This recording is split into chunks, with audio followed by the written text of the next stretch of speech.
Greetings, Mavericks and new viewers.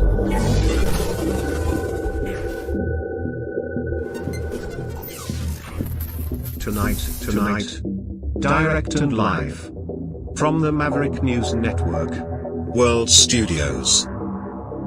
This is Maverick News with Rick Walker.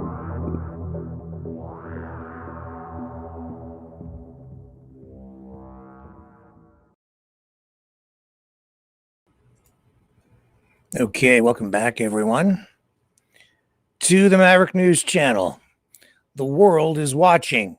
Here, those other people stole our slogan.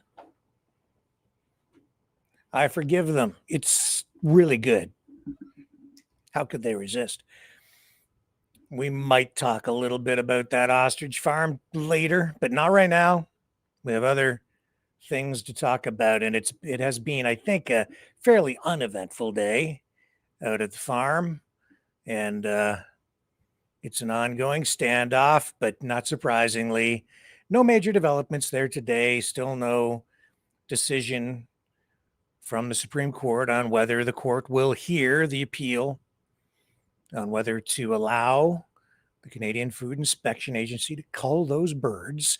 And here I am talking about it right off the top of the newscast or program or whatever you want to call this these days. I'm probably going to comment a little bit tonight on journalism and how we're in a lot of trouble because there is just complete chaos out there in social media land, making it virtually impossible to know what the heck the truth is. It's a subject that keeps coming up as well. Isn't it weird how ostrich farm and that, because it all connects. NATO. Now, this is the bigger story. NATO is mobilizing. They're mobilizing for the biggest aerial operation in modern history. And they've sent some air tankers over to Europe to participate in that, support it. Also, Denmark. Well, we'll get into all of these other stories. Bottom line is NATO is mobilizing its forces. Russia is ramping things up. Trump meets with Netanyahu. We've got all these things going on. Everything points to war. That's the point. Everything is getting worse, not better, even though Trump says he's negotiating peace deals worldwide, and yet we are closer to World War III than we have ever been before. I'll show you why tonight. It's serious. What else do we have? Polyev talking about bailouts for the steel industry, grocery prices, inflation, fuel. What else? Oh, my. Oh, it just everything seems to be coming back to preparations for war tonight. Well, if I have time, I'll show you how to destroy a steering wheel in a car. It might come to that. I may pivot over to material that is less than orthodox, material that might just take us down a side road or two tonight because I've just about had it. About responsible spending or partisan disagreements. Like it's not. The media, as always, floods you with distractions, pointless culture wars, political theater, manufactured scandals, but they won't touch the core issue. And here it is. The American government, under both Democrats and Republicans, has built an economy on theft from the poor and the middle to fund the insatiable appetite of the rich. The most glaring example, Donald Trump's 2017 tax cut bill. That bill was not just a transfer of wealth, it was a declaration of allegiance. To whom? Corporations and the... I don't even know how that got on there. It's not even in my video queue. I swear. Like, that's a video that you may recall, I produced that to show that it's completely fake. And then we had somebody on who's like, wouldn't believe me. That's 100% AI. And they're putting words in Professor Richard Wolff's mouth. And it was the same video with different audio. And you can tell because his head match. I don't know how it ran. Oh, there it is. I see it. I don't know why it was triggered. It's over there in the queue. It's weird, though. This is what, the third night in a row we've had bizarre things happening. Okay, weird. And it's all connected. It is, because hackers are coming after us over the last few days. And that's all related to everything else. I'll come back after this and we'll start talking about the news and pretend that everything is fine.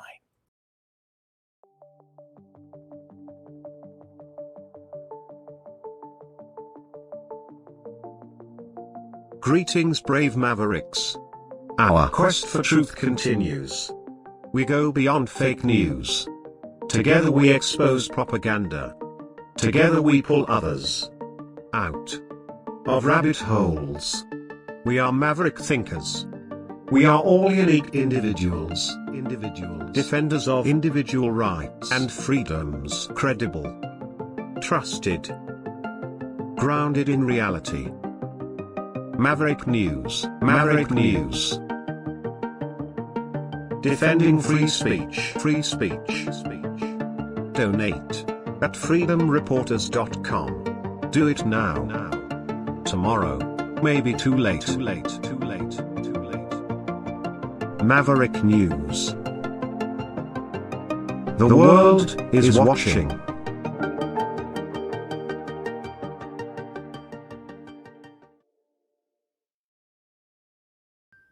All right. Let's start with World War III. I mean, it seems like it might be important. Or the potential of World War. We're in World War III. What I'm talking about is, ramping up and it becoming a full-blown kinetic war. It's happening. You can see it. So how do I know this? Well, because Denmark. Do I have some supporting material here on this? Here we go. I believe this will back up what I'm about to tell you. Denmark has called up reservist forces because of these Russian drone incursions into NATO airspace. How many was it?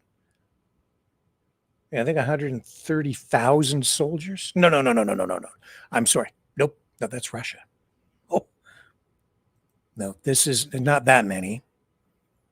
Here, I'll show you this.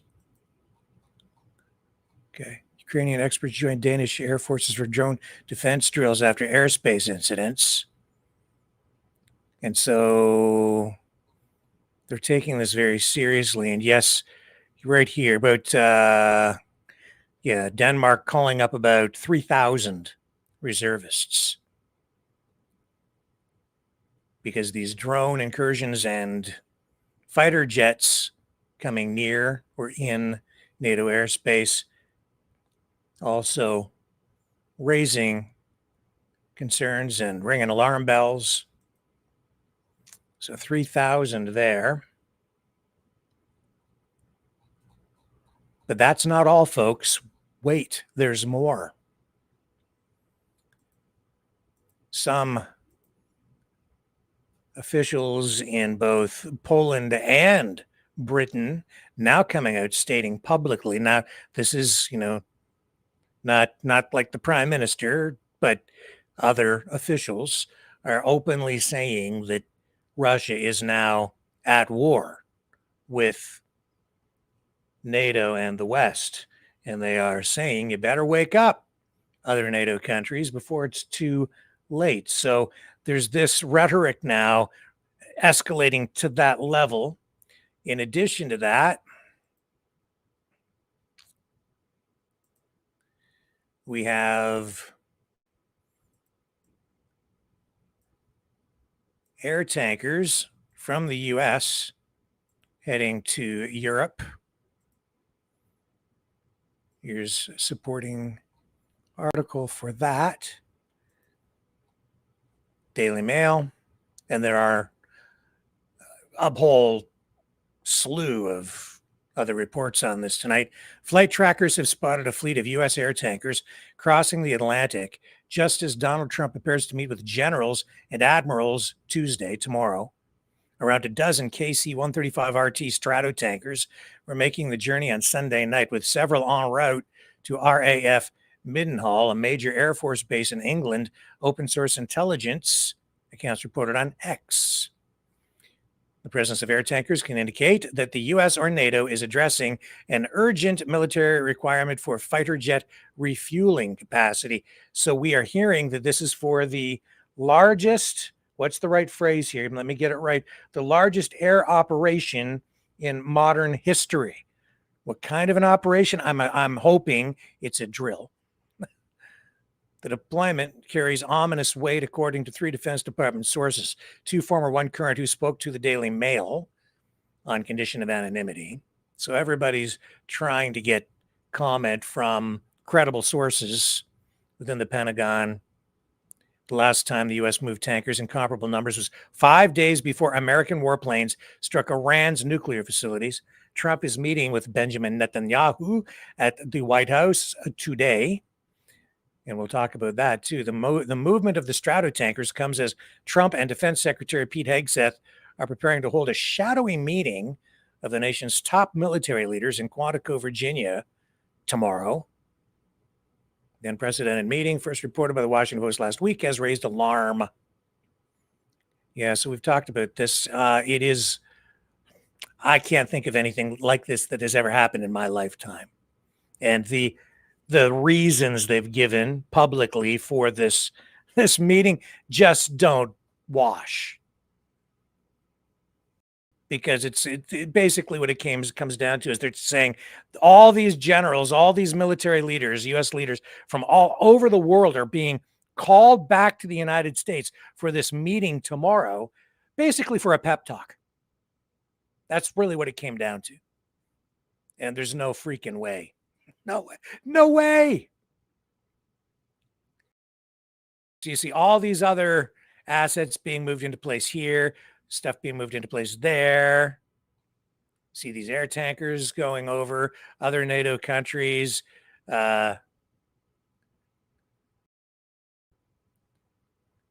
Bringing up reservists.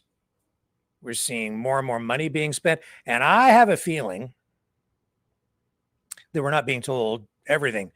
Really? Yeah, I suspect so. There's a lot they are not telling us. Like probably this.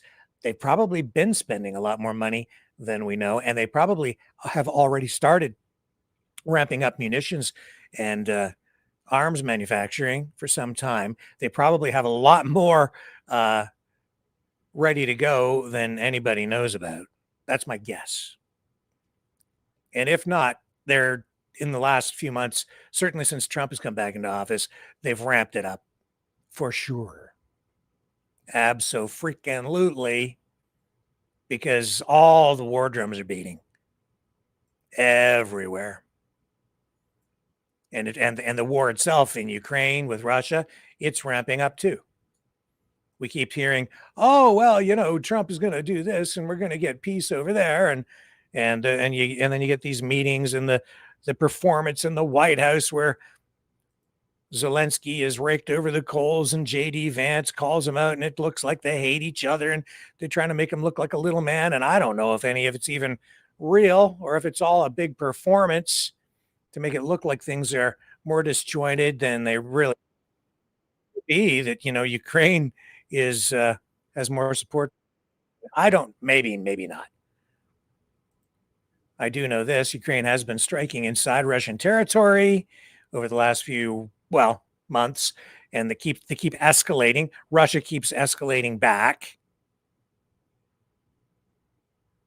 The reports are that Ukraine has now destroyed about 20% or more of Russia's oil processing capacity. As a result, Russia has stopped exporting diesel fuel, I believe. They're restricting exports of other energy, and they have gasoline shortages like this.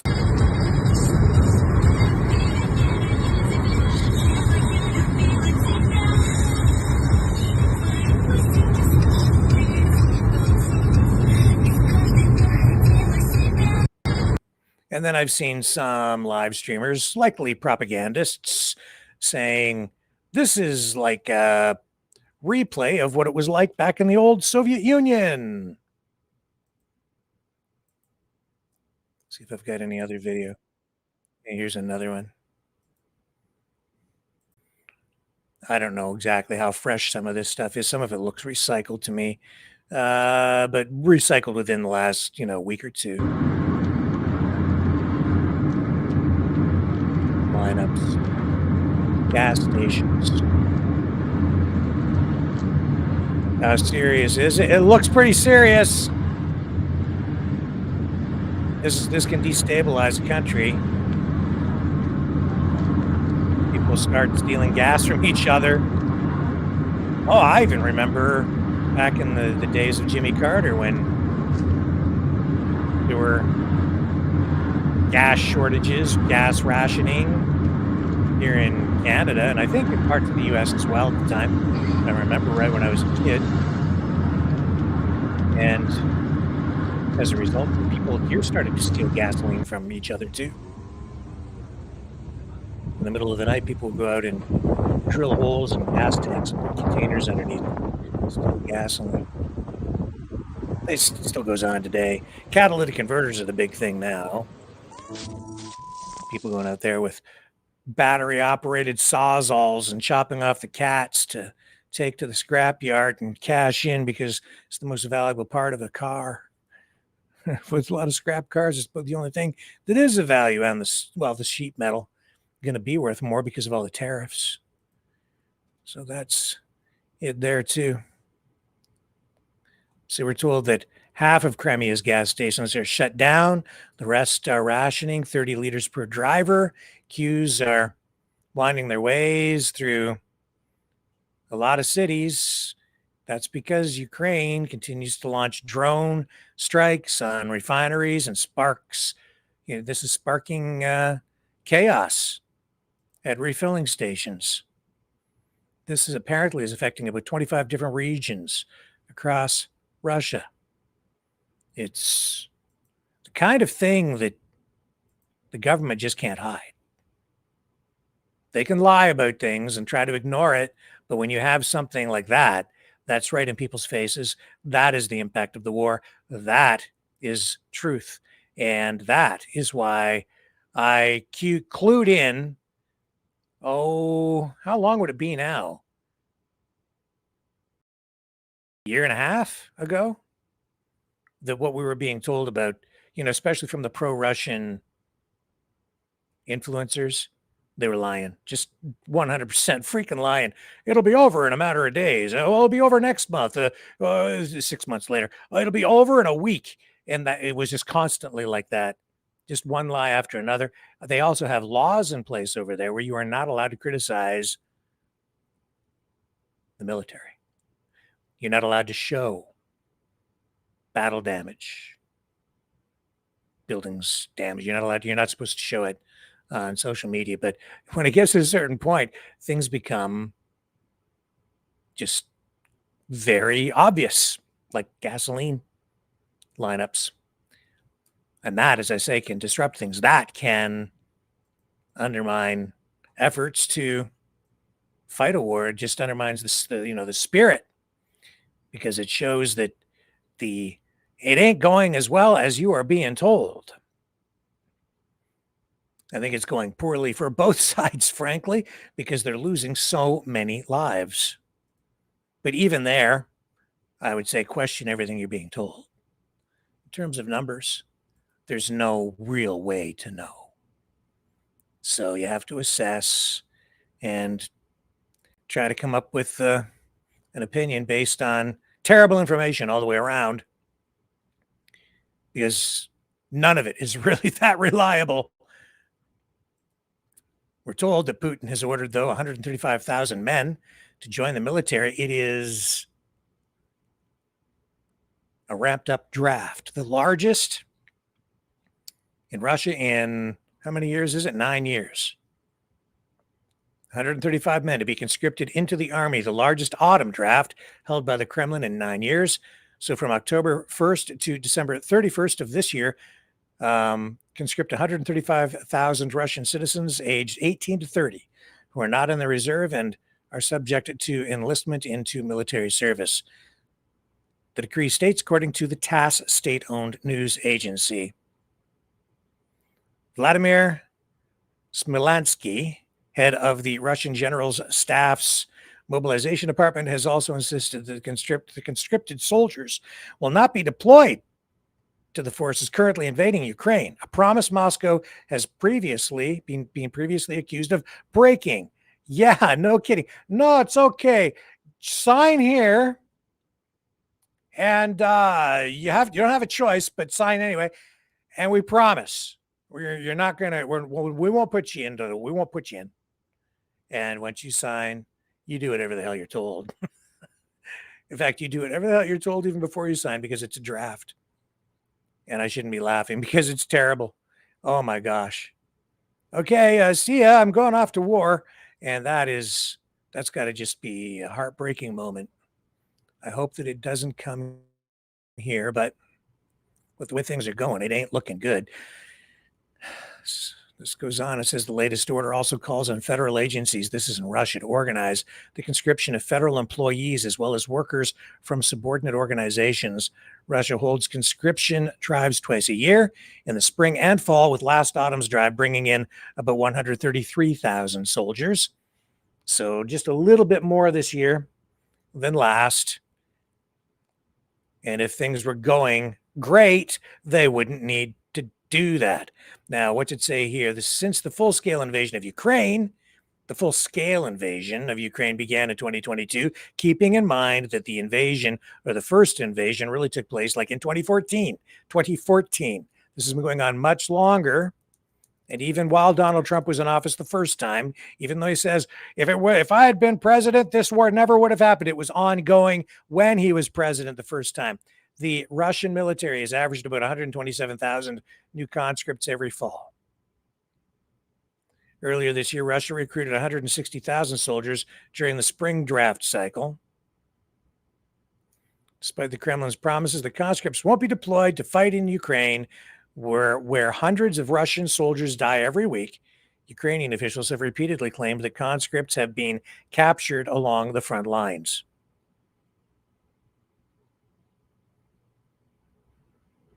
The conscription comes as part of Putin's demands that the Russian military expand to a force of 1.5 million active personnel by 2026.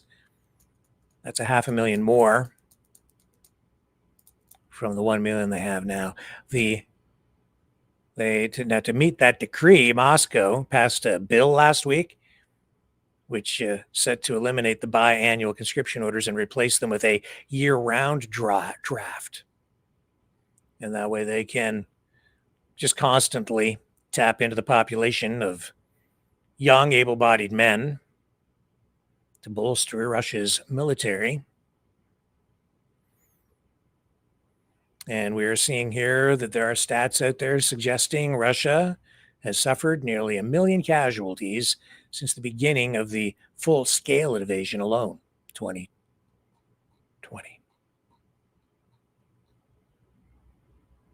Sorry, 2022.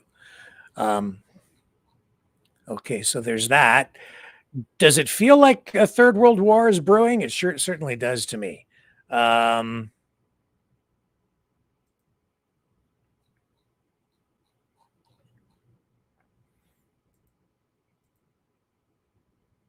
What else we got? Oh, yeah.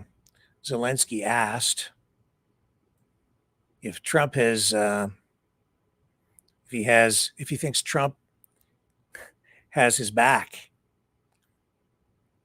So in this conference where he's appearing by video, He says, well, Trump is attitude, and we have seen that. Let's bring this up.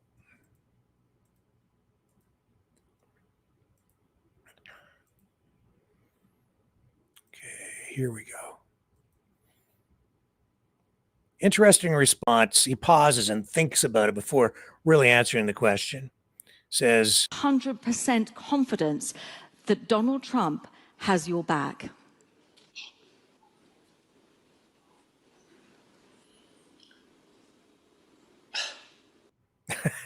he pauses, doesn't say anything, and he's just like, he just sighs, and then this.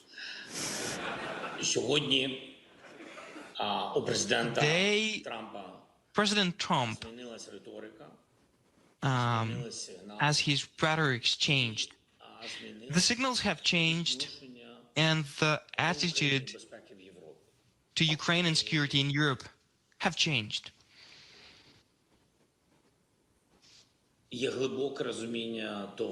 And there is a deep understanding of what's going on the battlefield, and it's important that it corresponds to reality.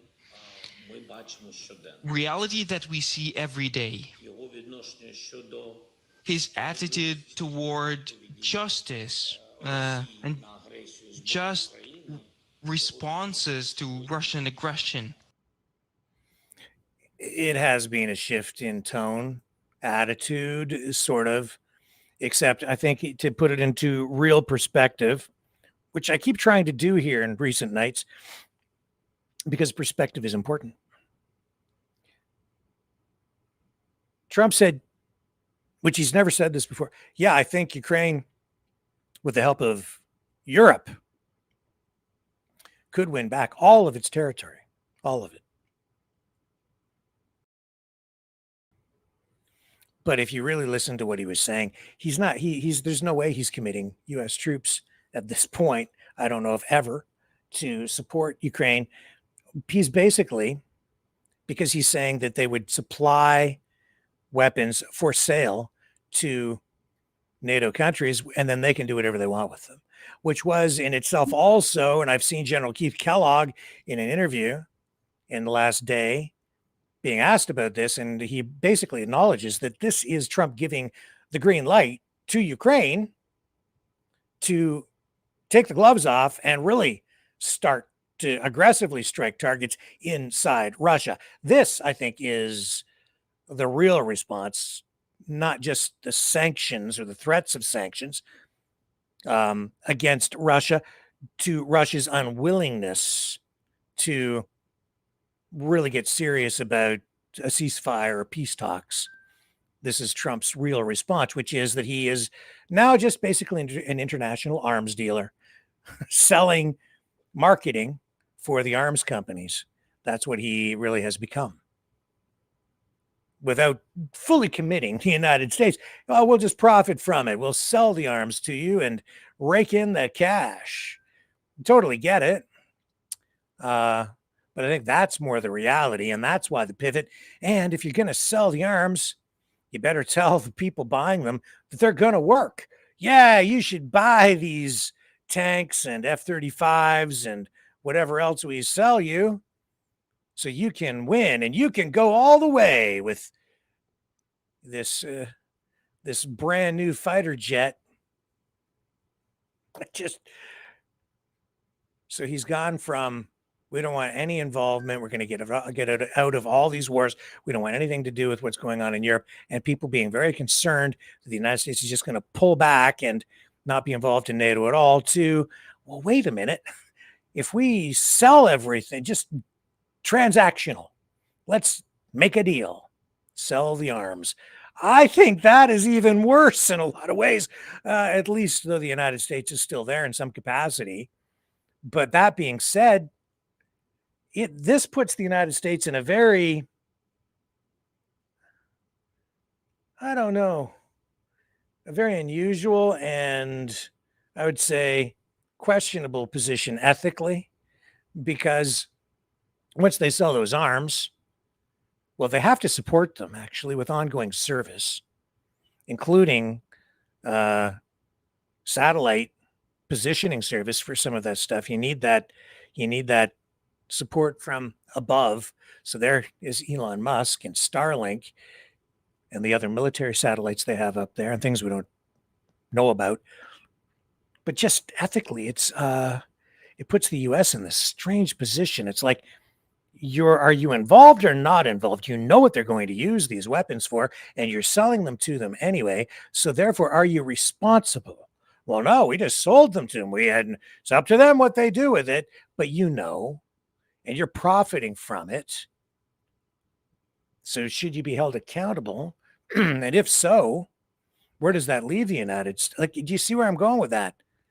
This is a dilemma. If you think that you can just wash your hands of, and to keep the blood off by saying we just sold them the guns. Oh, gun control. There's a sticky issue. Let's supply the whole world with guns. And then say we're not responsible at all. Well, I guess they kind of do have to meet certain criteria. You have to. Oh, no, you can be a psychotic weirdo and buy jets. No, you can't be. Yes, you can. You can be a dictator. Yeah, you can. Yeah. Well, you couldn't oppress your. Yes, you could. You could be oppressing your own people and they would still potentially sell you weapons. Yeah, they would do that. Russia would never. Yes, they would. They would do that too. Yep. Yeah, okay. Can I go buy a 12 gauge for hunting? Okay, fill out this thing here, get a psychological evaluation. Are you on any medications? Do you have any history of mental illness? Oh my God. But you want to buy an F-35, or you want to buy a whole fleet? No problem. How about some Abrams tanks? We've got those. HIMARS? Oh yeah, lots. How about Tomahawk missiles? Ukraine wants some of those now. They would be useful in striking strategic military targets deep inside Russia. Looks like they might just get them. They have their Flamingo missiles, but boy, there's nothing to. That's no substitute for the Tomahawks. Those things, that they could, be extremely useful. A game changer? Oh, probably. Yeah. Although I see now also, you want to talk about World War III kinetically, Russia ramping up because they've been showing off their fifth generation fighters. They're saying they're ready to deploy them. And then I saw Putin saying just within the last 24 hours, well, we haven't even really done anything serious yet. Is that hyperbole? Maybe. Who knows what the truth is, because they're all engaged in deception, bluffing, just like a game of poker or chess, but poker, bluffing, maybe, maybe not. Depends on what cards they're holding. Just don't have the cards, Zelensky, but you do now because we're going to sell you Tomahawks. Okay. And yeah, Ukraine has a right to its sovereignty. It's a right to self-determination. Yeah. I don't know about the ethics behind it. Some of this stuff makes me very uncomfortable, especially when Donald Trump orders destroyers and aircraft carriers and nuclear submarines and half the U.S. fleet to blow up a couple of fishing boats off the coast of Venezuela.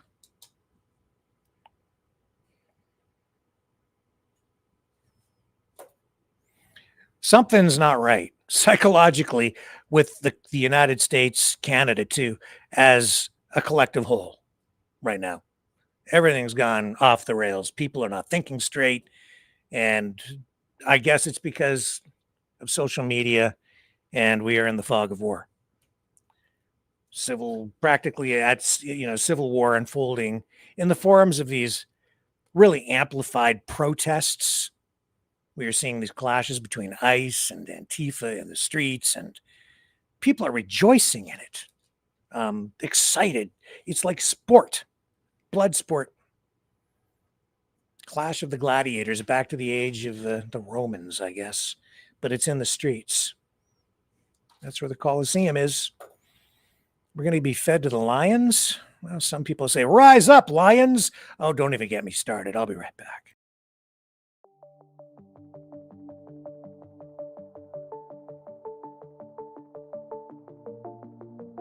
Greetings, brave Mavericks. Our quest for truth continues. We go beyond fake news. Together we expose propaganda. Together we pull others out of rabbit holes. We are maverick thinkers. We are all unique individuals, defenders of individual rights and freedoms, credible, trusted, grounded in reality. Maverick News, Maverick News. Defending free speech, Donate at freedomreporters.com. Do it now. Tomorrow may be too late. Maverick News. The world is watching.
Maverick News.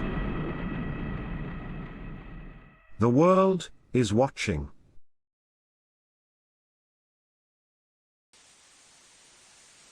You know, someone very profoundly once said many years ago that if fascism ever comes to America, it'll come in the name of liberalism.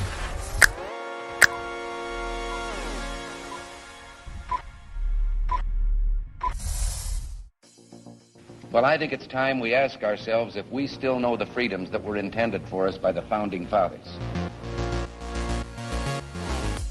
If we lose freedom here, there's no place to escape to. This is the last stand on Earth. The entire world is watching. Every dictator, every crazy dictator in the world is watching.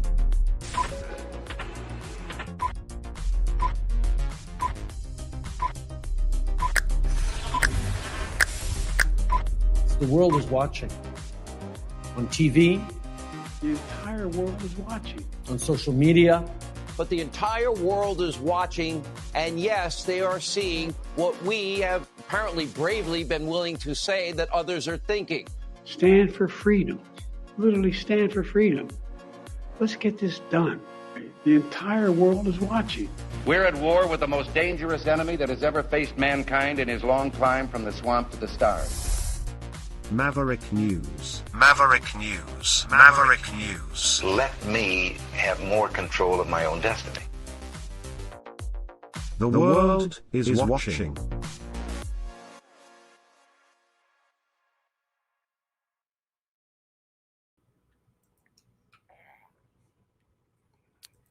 Trump had this meeting with Netanyahu, who used the occasion to apologize for airstrikes inside Qatar.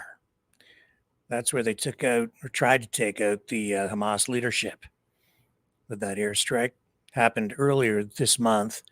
It did kill a Qatari security official. At the time, Trump distanced himself from the decision by Israel to do that. He said that and he posted on Truth Social, he said, it does not advance Israel or America's goals. Qatar has been a host of discussions where they were hashing out ceasefire agreements between Israel and Hamas, It's a country that also has about 10,000 U.S. troops there. So this put the United States in a very difficult position because basically the sovereignty of Qatar was ignored, violated by Israel by launching that attack. And I don't think that the Qataris saw it coming. Clearly they didn't. We're not warned. In any event, Netanyahu apologized for that today in this meeting. All this as well, while Trump laid out what he says is this like a peace plan for the Middle East, for an end to the conflict between Israel and Hamas. He said, and what I've seen about it so far is he said that Israel is supportive of it, but this is the key. He says if Hamas doesn't accept it, if Palestine doesn't accept it, then he's willing and ready to back up Israel so they can finish the job. Let's run the meeting, or at least the part that was public here at the White House, and we'll analyze this as we take it in together.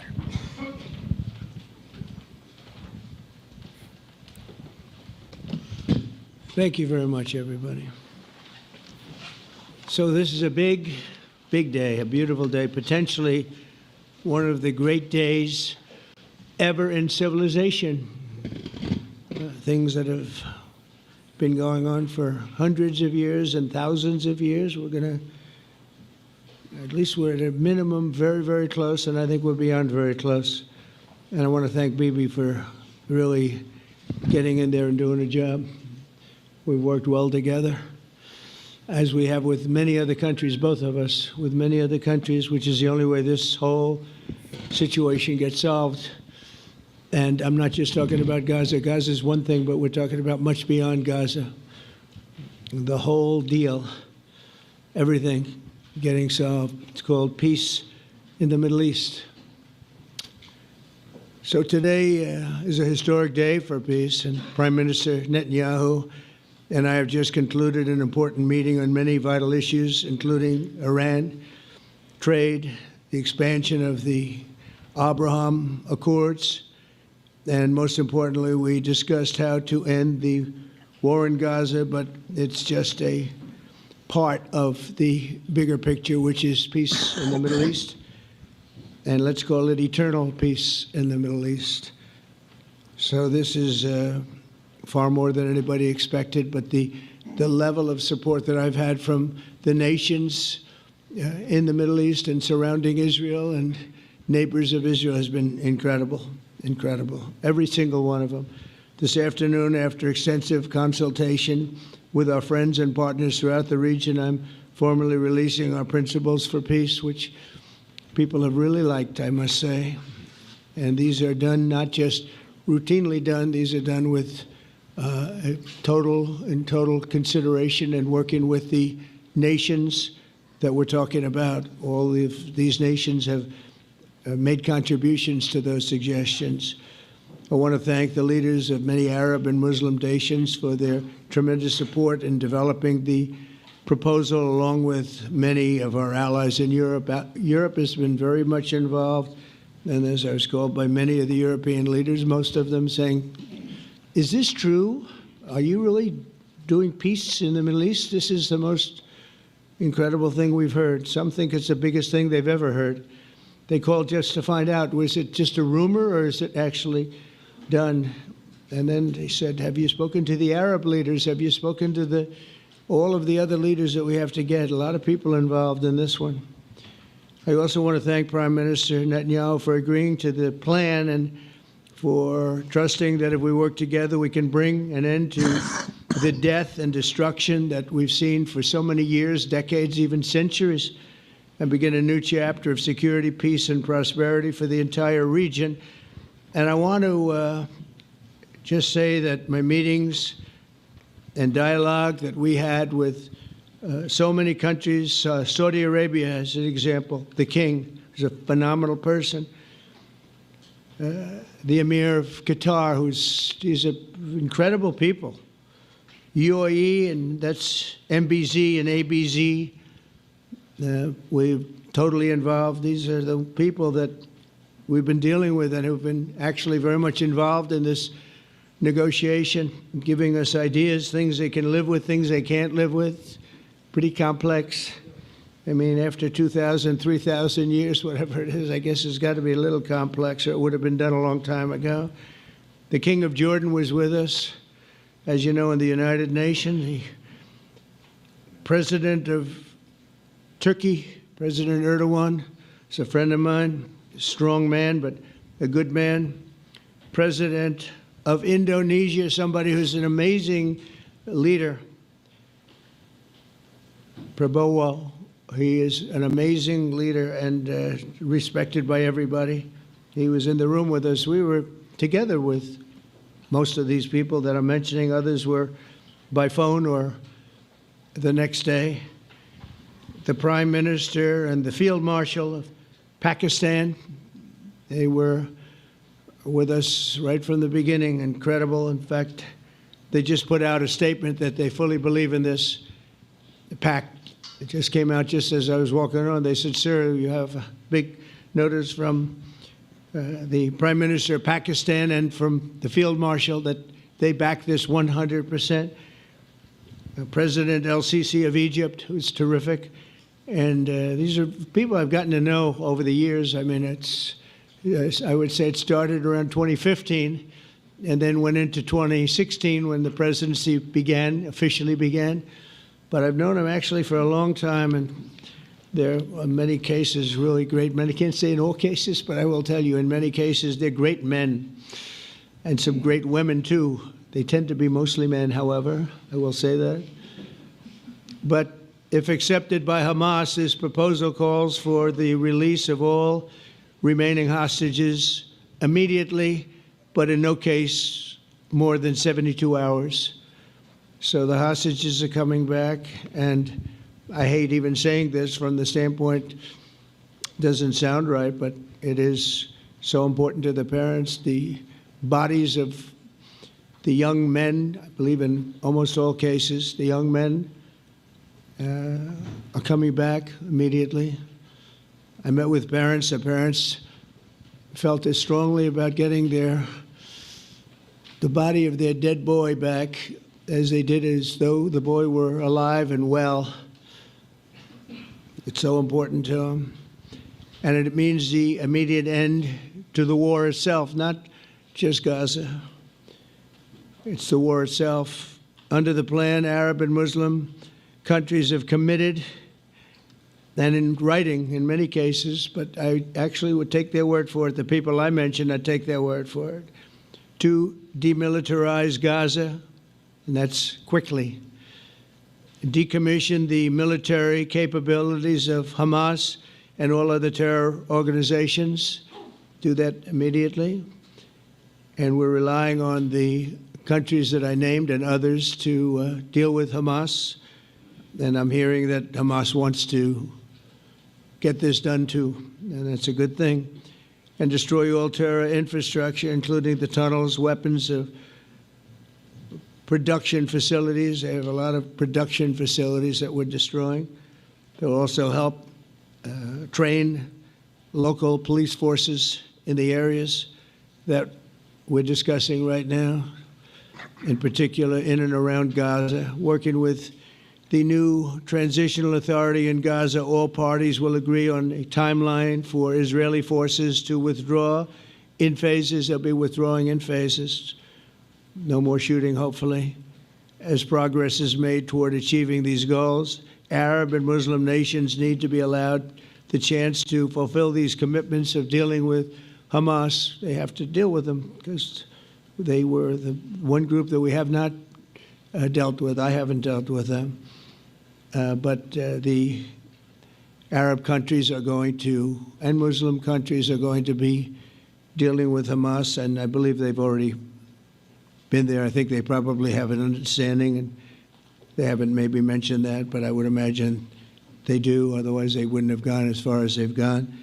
If they're unable to do so, then Israel would have the absolute right and actually our full backing, the U.S. full backing. Marco's here, and a lot of our leaders are here, our great Vice President, Susie Wiles, Steve Witkoff, Jared Kushner. They've been so involved in this process. I don't think anybody else could have done it or even come close. But it's we're right there. We're right there. First time in thousands of years, I think you can probably say, if you really look into it, if you study back, if you're a scholar, you would say thousands of years. Israel would have my full backing to finish the job of destroying the threat of Hamas. But I hope that we're going to have a deal for peace. And if Hamas rejects the deal, which is always possible, they're the only one left. Everyone else has accepted it. But I have a feeling that we're going to have a positive answer.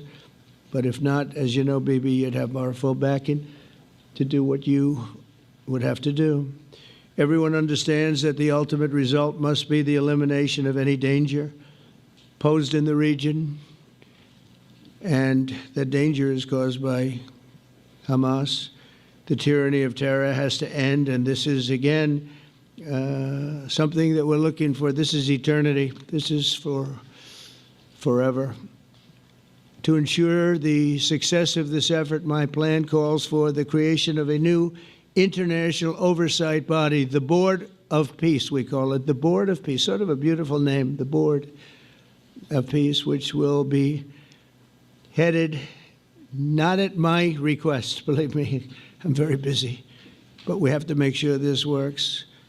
The leaders of the Arab world and Israel and everybody involved asked me to do this, so it would be headed by a gentleman known as President Donald J. Trump of the United States. That's what I want, is some extra work to do, but it's so important that I'm willing to do it, and we'll do it right, and we're going to put leaders from other countries on, and leaders that are very distinguished leaders, and we'll have a board, and one of the people that wants to be on the board is the UK former Prime Minister, Tony Blair, good man, very good man, and some others. And they'll be named over the next few days. And it'll be quite the board. Working, everybody wants to be on it now. I don't know if that had anything to do. They named me and everybody else wanted to be on it. I guess they figure, well, he's a soft touch. He'll be easy to deal with. Working with the World Bank and others, it will be responsible for recruiting and training a new government that will be made up of Palestinians, along with highly qualified experts from all around the world. Hamas and other terrorist factions will play no role in the board, but they'll play no role in the governance of Gaza at all, directly or indirectly. As you know, thousands of Hamas leaders have been killed and soldiers have been killed. And we can never forget October 7th, but thousands have paid the price for that. And now it's time to get our hostages back and get back to trying to build something that's really great and very important. In our meeting today, Prime Minister Netanyahu was very clear about his opposition to a Palestinian state. And he continuously mentions October 7th, and I understand that. Most people do. And I understand and respect his position on many things, but what he's doing today is so good for Israel.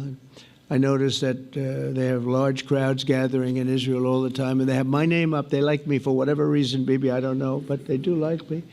But they say two things. Please get the hostages back and please end the war. They've had it. It's had it. So I think it's a very popular thing you do, because he's a warrior. He doesn't know about getting back to a normal way of life, but he is a warrior, and Israel's lucky to have him.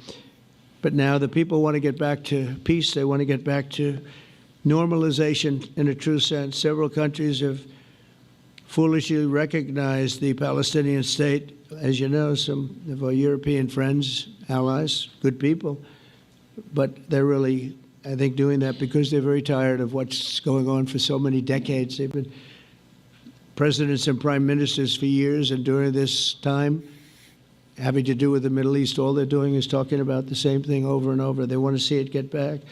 And nobody wants that more than me, or I believe Bibi too. But the people of Israel want it. They really want it. They want the hostages back. That includes the probably 32 bodies that we're talking about, 20 people that are living, 32 or so people that are dead, and they want to have peace. So let us not forget how we got here. Hamas was elected by the Palestinian people. Israel withdrew from Gaza thinking they would live in peace. Remember that a long time ago, they withdrew. They said, you take it. This is our contribution to peace. But that didn't work out. That didn't work out. It was the opposite of peace. They pulled away. They let them have it. And I never forgot that because I said, that doesn't sound like a good deal to me. As a real estate person, I mean, they gave up the ocean, right? Ron, they gave up the ocean. They said, who would do this deal? And it still didn't work out. They were very generous, actually. And they gave up the most magnificent piece of land in many ways in the Middle East. And they said, all we want to do now is have peace. And that request was not honored. Instead of building a better life for the Palestinians, Hamas diverted resources to build over 400 miles of tunnels and terror infrastructure, rocket production facilities, and hid their military command posts and launch sites in hospitals, schools, and mosques. So if you went after them, you'd be after them, and you wouldn't even realize you ended up knocking out a hospital or school or a mosque. That terrible thing, terrible, terrible way to have to fight. No fight is good, but that's a real bad one. So there are many Palestinians who wish to live in peace. Many, many. I've seen so many of them. And they have support. And I challenge the Palestinians to take responsibility for their destiny, because that's what we're giving them. We're giving them responsibility for their destiny, fully condemn and prohibit terrorism and earn their way to a brighter future. They don't want the life that they've had. They've had a rough life with Hamas. If the Palestinian Authority does not complete the reforms that I laid out in my vision for peace in 2020, they'll have only themselves to blame. We're giving them an amazing footprint, and they have amazing support from the leaders of the Arab world and the Muslim world, the great leaders. These are great leaders. These are unbelievable leaders that have built great countries and very wealthy countries. What the future holds for the Palestinians, no one really knows, but the plan that we put forward today is focused on ending the war immediately, getting all of our hostages back, getting everything back. Hard to believe when you even say it, and creating conditions for durable Israeli security and Palestinian success. Israeli security is going to be involved. We're going to help you. We'll be there with you in terms of helping with security. We want to make sure it works. We just want to make sure it works. There shouldn't be a shot fired. Now, there will be, I guess, because that's the way it seems to be, but there shouldn't have to be within a few days. There shouldn't have to be a shot fired. And maybe for eternity. Wouldn't that be nice? I hope it's true. I can tell you the leadership of that region feels that there's a good chance of it being true. So this will lead to this agreement that we're talking about will lead to a sustainable long-term peace. No president in history has been a greater friend of the state of Israel than I have, in addition to negotiating the Abraham Accords. I like to say it that way because the real people, that's what they call Abraham. I would say Abraham, but it's so much nicer when you say Abraham. So much more elegant.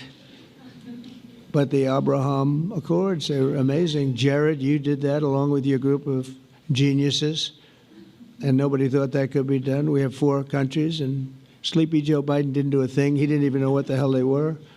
He should have had them filled up. But I think this will also lead to packing them. And who knows, maybe even Iran can get in there. I hope, we hope we're going to be able to get along with Iran.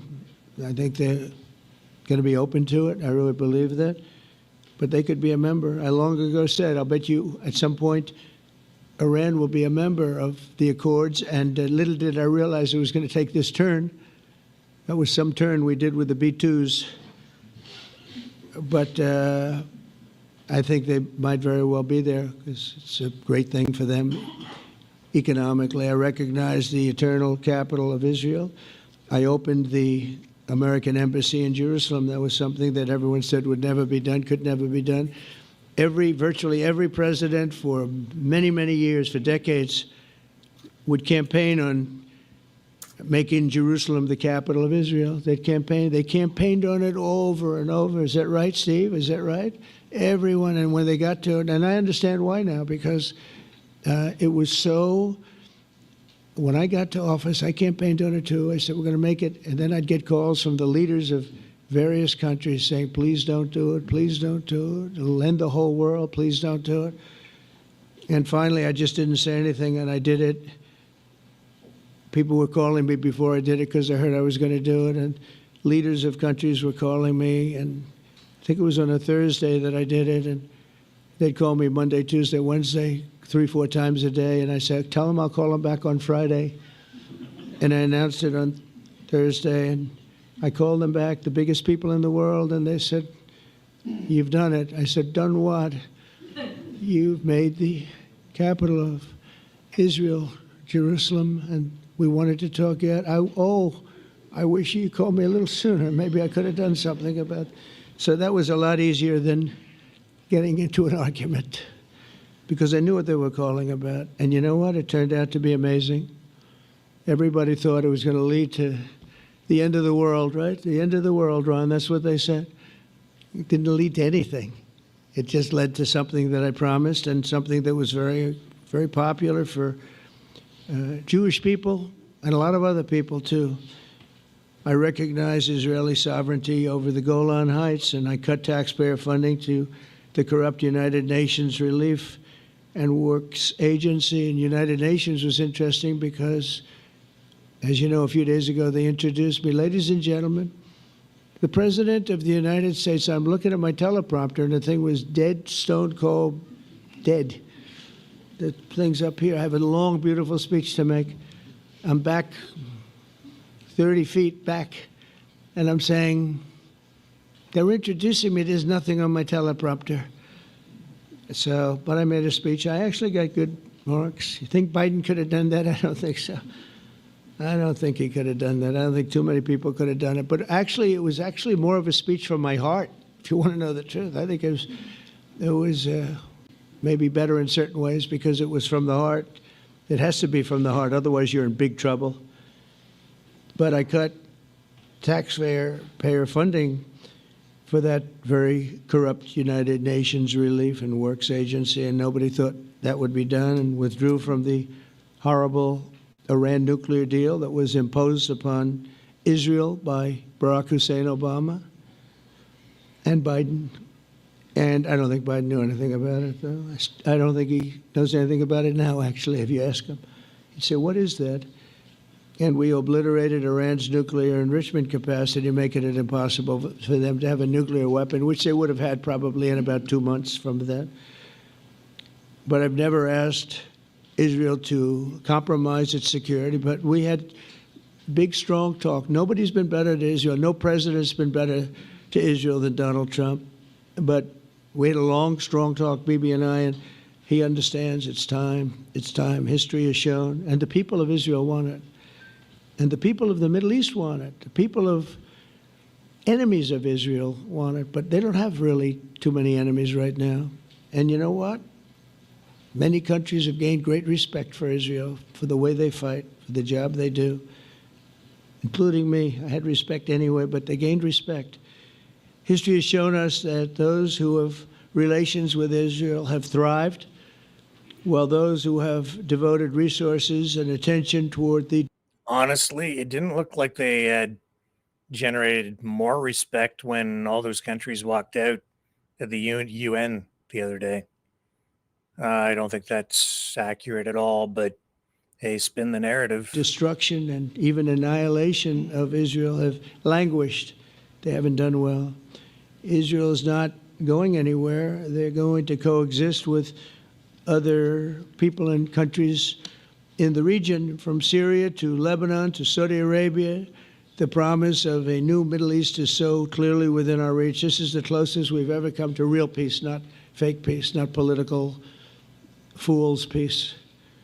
If we can get this difficult problem solved, the opportunities for all within that vast region of this world, it's a vast region, it's unlimited.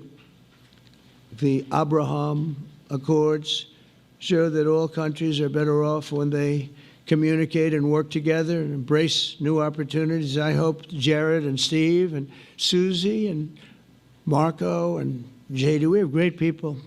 I hope you guys are going to work very hard to get these other countries in, because now they have no excuse.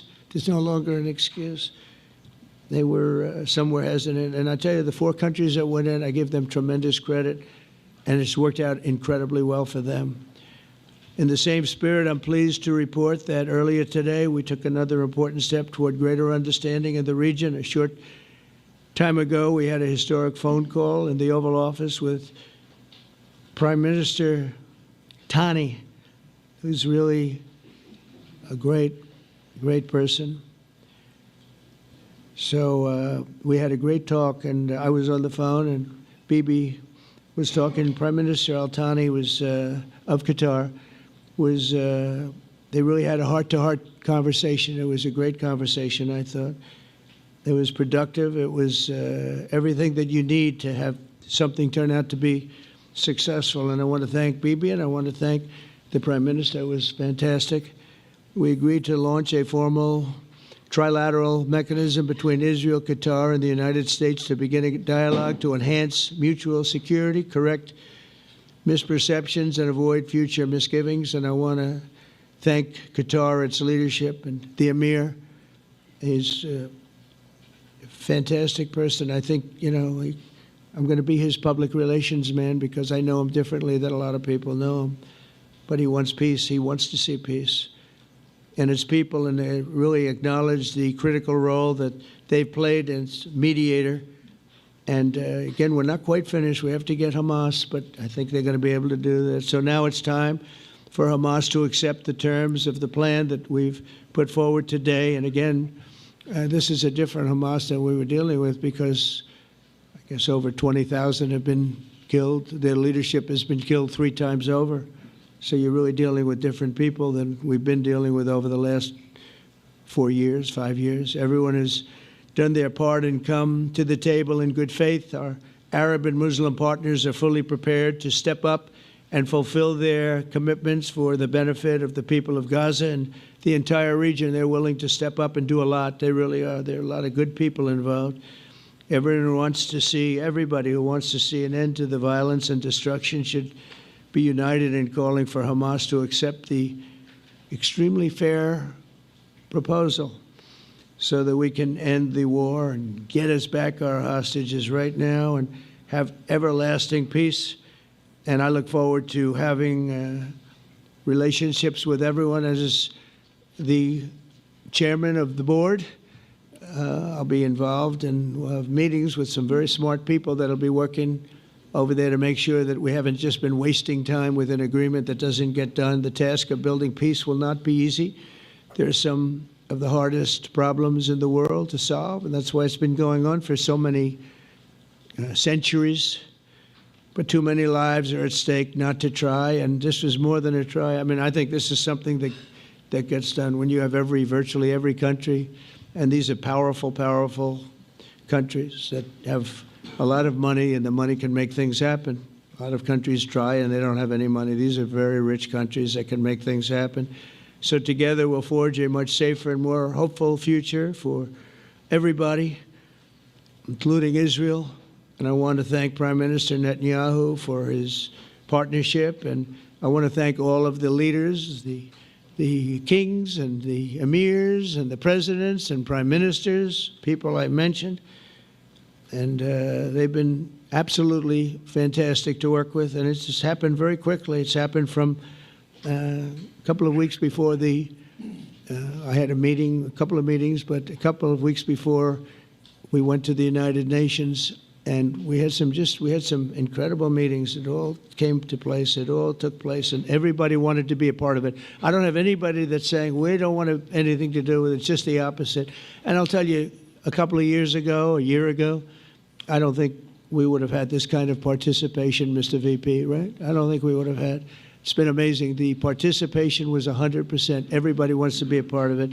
And everybody, those very strong countries, everybody wants it to work. So, Bibi, congratulations on this. I think this will be your crowning achievement, frankly. If this all works out, we think it will. It's going to be your crowning achievement. And I want to thank you very much for being here. Thank you. Please. Thank you. Thank you. Mr. President, first I want to thank you for graciously hosting me once again in the White House. And second, I want to thank you for your friendship and for your leadership. From Jerusalem to Tehran, from the Golan Heights to Gaza, you've proven time and again what I've said many times. You are the greatest friend that Israel has ever had in the White House. And Mr. President, you and I both know it's not even close. While you focus at home on making America great again, your leadership abroad is changing the world for the better, ending wars and advancing peace. I believe that today we're taking a critical step towards both ending the war in Gaza and setting the stage for dramatically advancing peace in the Middle East. And I think beyond the Middle East, in very important Muslim countries. I support your plan to end the war in Gaza, which achieves our war aims. It will bring back to Israel all our hostages, dismantle Hamas's military capabilities, end its political rule, and ensure that Gaza never again poses a threat to Israel. We would not have achieved this turning point without the courage and sacrifice of our incredibly brave soldiers. They fight like lions to defend the people of Israel, and they serve on the front line in the war between civilization and barbarism. Mr. President, when our two countries stand shoulder to shoulder, we achieve the impossible. Just a few months ago, in Operation Rising Lion and Operation Midnight Hammer, we struck a decisive blow against Iran's nuclear and ballistic missile program. Your bold decision to send those B-2s made the region safer and the world safer. Now, under your leadership, we're taking the next step to win the war and expand the peace. Your plan is consistent with the 5 principles my government set for the end of the war and the day after Hamas. Everybody asks, what is your plan for the day after Hamas? Here's our plan. Passed it in the cabinet. All our hostages, both those who are alive and those who died, all of them will return home immediately. Hamas will be disarmed. Gaza will be demilitarized. Israel will retain security responsibility, including a security perimeter for the foreseeable future. And lastly, Gaza will have a peaceful civilian administration that is run neither by Hamas nor by the Palestinian Authority. If Hamas agrees to your plan, Mr. President, the first step will be a modest withdrawal, followed by the release of all our hostages within 72 hours. The next step will be the establishment of an international body charged with fully disarming Hamas and demilitarizing Gaza. I appreciate your willingness to lead the body, Mr. President. I really appreciate it because you have a lot of things to do, and this is important. And it reflects the confidence that this will give everyone that things will be followed up on all the commitments made. The fact that you're taking this on, I think, helps a lot to make sure that everything flows in the direction that we want. Now, if this international body succeeds, we will have permanently ended the war. Israel will conduct further withdrawals linked to the extent of disarmament and demilitarization, but will remain in the security perimeter for the foreseeable future. I think we should understand that we're giving everybody a chance to have this done peacefully, something that will achieve all our war objectives without any further bloodshed. But if Hamas rejects your plan, Mr. President, or if they supposedly accept it and then basically do everything to counter it, then Israel will finish the job by itself. This can be done the easy way, or it can be done the hard way, but it will be done. We prefer the easy way, but it has to be done. All these goals must be achieved because we didn't fight this horrible fight, sacrifice the finest of our young men to have Hamas stay in Gaza and threaten us again and again and again with these horrific massacres. Mr. President, I was encouraged by your clear statement at the UN against the recognition of a Palestinian state. That would be an outcome that, after October 7th, would reward terrorism, undermine security, and endanger Israel's very existence. As for the Palestinian Authority, I appreciate your firm position that the PA could have no role whatsoever in Gaza without undergoing a radical and genuine transformation. In your 2020 peace plan, which you mentioned just now, you made clear what that transformation requires. It's not lip service. It's not checking a box. It's a fundamental, genuine, and enduring transformation. And that means ending pay to slay, changing the poisonous textbooks that teach hatred to Jews, to Palestinian children, stopping incitement in the media, ending lawfare against Israel at the ICC, the ICJ, recognizing the Jewish state, and many, many other reforms. It won't come as a surprise to you that the vast majority of Israelis have no faith that the PA Leopard will change its spots. But rather than wait for this miraculous transformation, your plan provides a practical and realistic path forward for Gaza in the coming years, in which Gaza will be administered neither by Hamas nor the Palestinian Authority, but by those committed to a genuine peace with Israel. I think this can be not only a new beginning for Gaza, I think it can be a new beginning for the entire region. Under your leadership, we can re-energize, well, I've got to contribute my own, we can re-energize the Abraham Accords. That's what it's called in the original Hebrew, Abraham. Abraham is fine, Abraham, however you want to call it. Under your leadership, Mr. President, we can re-energize the Abraham Accords that we forged 5 years ago.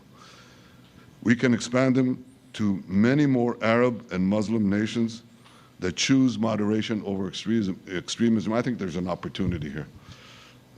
It's not going to be easy, it's tough going, but I think if we succeed, you're absolutely right. We're going to open possibilities that nobody even dreamed of. But I think we dream of them. As you've told me, Mr. President, and you've told the world many, many times, you said, remember October 7th. Remember October 7th. And we do. We will never forget the horrors of October 7th, and we will do whatever is necessary to make sure they don't happen again. Since October 7th, Israel's enemies have learned a hard truth. Those who attack us pay a heavy price, but those who partner with us advance progress and security for their peoples. President Trump just said it. It's also in the Bible. It says, those who will bless you will be blessed, and those who will curse you will be cursed. And that's actually what is happening. We want the blessings. I think we've done a lot in the past 2 years to end the curse. We're not finished, but we've done a lot. And we've done a lot together to end the curse. I want to thank your entire team for their efforts to get to this point. I especially want to thank Steve Witkoff and Jared Kushner for their indefatigable work to bring Israel and Arab states in the region closer together. I am deeply grateful to both of them for their work. We had a phone call today just to make it clear. I said to the Prime Minister of Qatar, Israel was targeting terrorists, wasn't targeting Qatar. And of course, we regretted the loss of the Qatari citizen, wasn't our target. And I very much appreciate President Trump's proposal to have a trilateral body, the United States, Israel, and Qatar, to work out respective grievances. There are quite a few. But if we could try to mitigate them or put it on a different footing, I think that'll be good for everyone. Above all the people, the fine team, the many helpers who've done this, I want to thank you, Mr. President. History has already shown that under your leadership, Israel and America can change the face of the Middle East. And today I'm hopeful that your plan to end the war in Gaza will do so again and do so soon. It will free our hostages, end Hamas's tyranny in Gaza, and enable a more secure and prosperous future for the peoples of our region. Thank you, Mr. President. May God bless America. May God bless Israel. May God bless the indispensable alliance between our countries. And may I add in Hebrew, G'mal Chatima Tova, may we all be inscribed in the book of life. Thank you. Thank you very much, Bibi. So I think while we wait for these documents to be signed and get everybody in line, I think it maybe is not really appropriate to take questions. I'm meeting with, as you know, a couple of Democrats in a little while about the country, about keeping our country open. They're going to have to do some things because their ideas are not very good ones. They're very bad for our country. So we'll see how that works out. But this is something that was really historic today. This was something that was amazing. I think, Bibi, I mean, depending on you, I think while we're waiting for signatures and waiting for approvals from a lot of different countries that are involved in this, we probably shouldn't take questions? Or would you like to take a question or two from perhaps a friendly Israeli reporter, if there's such a thing? That's a very, very tough proposition. But I would think, Mr. President, that I would go by your instinct that this is, we'll have enough time for questions. Let's settle the issue first, I think. No. Thank you very much, everybody. Thank you.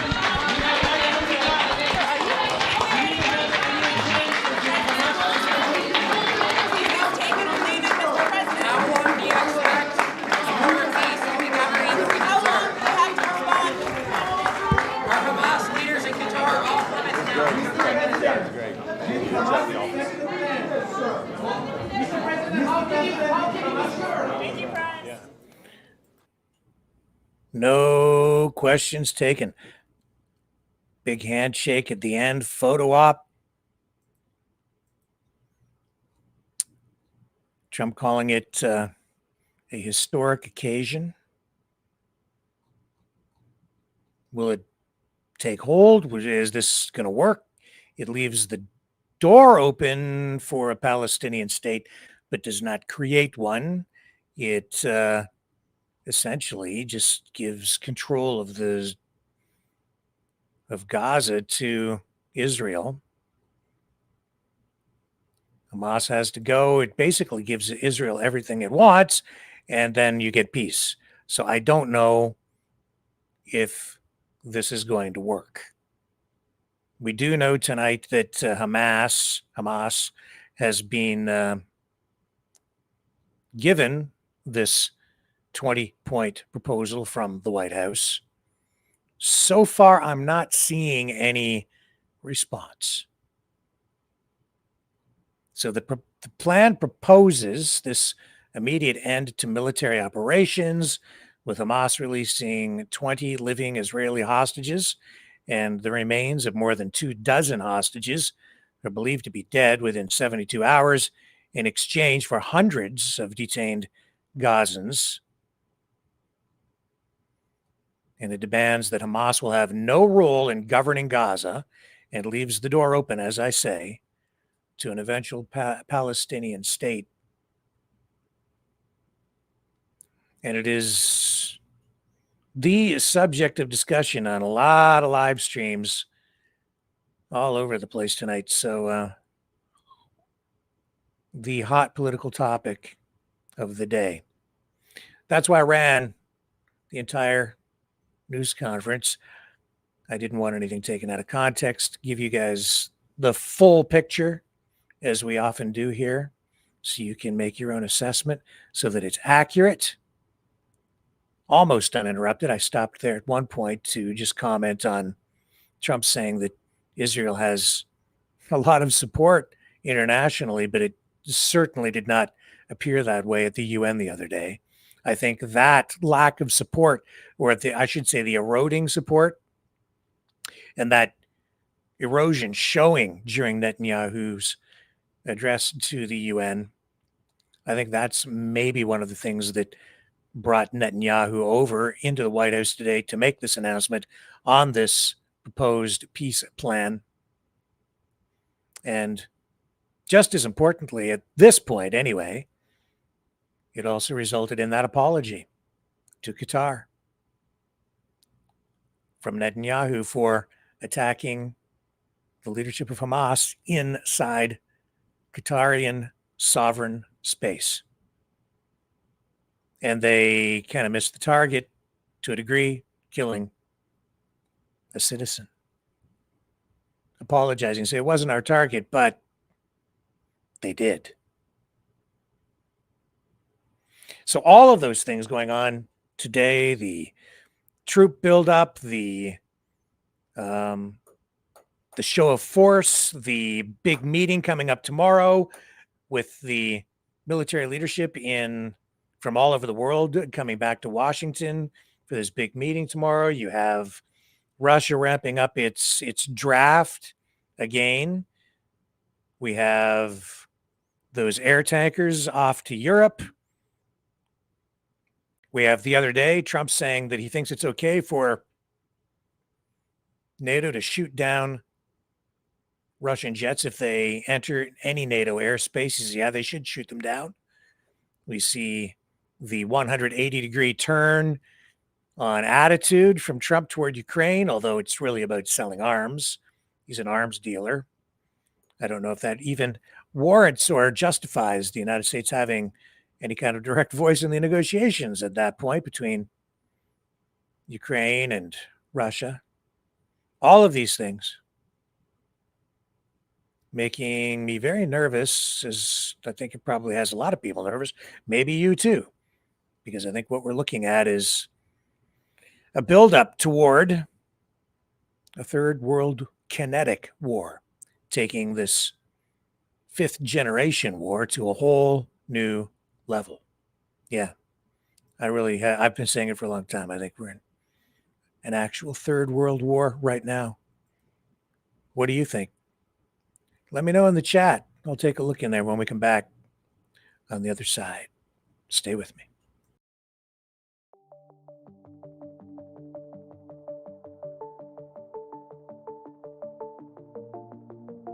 Greetings, brave Mavericks. Our quest for truth continues. We go beyond fake news. Together we expose propaganda. Together we pull others out of rabbit holes. We are maverick thinkers. We are all unique individuals, defenders of individual rights and freedoms, credible, trusted, grounded in reality.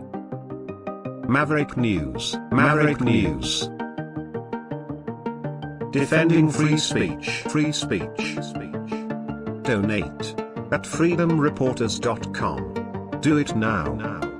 Tomorrow, maybe too late. Maverick News. The world is watching.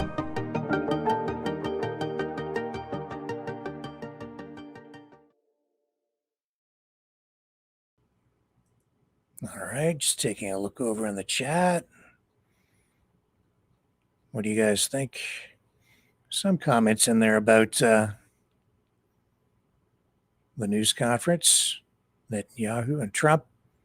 Stoic teachers saying, shake hands with the devil. Yeah. These three criminals want a Palestine-free Riviera. Yeah, that's one of the strangest things I've ever seen. Not just him saying that he wants to turn Gaza into a resort. He seems to mean it. And then there was that AI-generated video of him and Netanyahu sitting there and like in vacation mode, sipping drinks with umbrellas in them in the new resort that he was going to build in Gaza. It's just so gross. Wealthy people's resort for the elite, says Cindy. What else do we have going on in here? ProImmune says, this is an example of pure evil. They're gaslighting beyond belief. I don't see how this is going to work myself. I think you're maybe on the money there, ProImmune, because I just don't see Hamas saying, yeah, that sounds great. Let's do that. And then the ultimatum, if you don't accept this, we're going to go in and finish the job. To me personally, that's the key right there. And Trump said that he was going to back that up. So, because I've headlines on that too. This feels like a setup for that. It's like, well, here's a peace deal, take it or leave it. And if you leave it, we're going to go in there and level the place. And we're going to finish the job. Those are the words that have me most concerned. So pray that it works. But I didn't really personally hear anything in there that I think would appeal to the Hamas or even Palestinian Authority side. And it certainly doesn't establish Palestine as a state. It doesn't give them really any true authority or ability for self-determination, any real sovereignty, because they're basically ruled by Israel. And the statements that came out from the UK leaders, including Carney and Stair the other day, last week, saying they recognize, and Australia as well, saying they recognize Palestine as a state. It felt very empty because those are words. You need to be able to back those up. So I don't know what they think they've achieved. If they think they've actually accomplished something there, I think that they should maybe shake their heads, because it might appease part of their base of support in their own countries, but I don't think it really achieves anything, except it complicates things for their own countries geopolitically, vis-a-vis relationships with Israel, and most importantly for Canada and the UK, but especially Canada, the United States. Cindy says they know it won't work. Lindy Big says ultimatum. Yeah, I think that's a more accurate term myself after hearing all of that tonight. Cindy says, so evil, ultimatum. Yeah. Isn't it already leveled, says Be Lovely? Yeah, I think pretty much it is. Yeah. Gaza's already leveled. Yeah. So, yeah, no, there's no way for me to win, even talking about this stuff, because no matter what I say, people on both sides just get upset, and they accuse, well, me and maybe you too, of taking a particular side in this, and maybe you do, maybe you don't. Everybody has a different view on it, I guess. I'm I'm not on either side. I would really like the thing to come to an end, but I'm not naive. And I recognize that it's likely to continue. And when this fails, just like everything else we've talked about with regard to World War III, I think this will also bring us another step closer, potentially, to a kinetic third world war. Hang on. I'll be right back.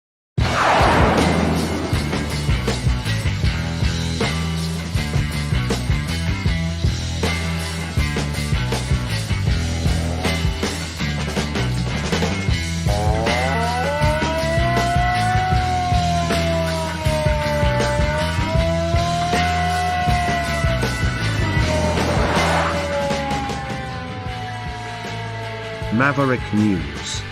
Fighting for freedom. Who here wants digital IDs and state surveillance? Nobody, I suspect. Yet that's what we're getting, whether you want it or not. Certainly we're getting it online. We're getting it in a lot of different ways, and we're going to get it through more cameras if Doug Ford, Premier of Ontario, has his way. Wants to introduce surveillance cameras in Ontario communities to catch suspects in home invasions and car thefts. Premier Doug Ford says here in the CTV article, says he's looking to expand the use of surveillance cameras in municipalities across the province to help catch suspects in car thefts and home invasions. But he is providing few details about exactly how such an initiative would work. He made the comments at an unrelated transit news conference in Hamilton this morning. Let's just play. Premier Doug Ford says that his government is looking into the possibility of expanding the use of cameras to flag stolen vehicles and catch criminals, but only in municipalities that want them. We'll put it out there, and anyone who wants it. They're relatively, I'm just getting the figures off Mayor Del Duca yesterday. They're about 15,000, but the technology is like you can pick up any cars that are stolen. And anyone that's doing a break and enter, they have to exit one area within a community. But again, that's up to the community. If you want it, I think it's very beneficial. If you don't, that's fine. I know the community in our community, they want them. Okay. They want them like yesterday. Yeah.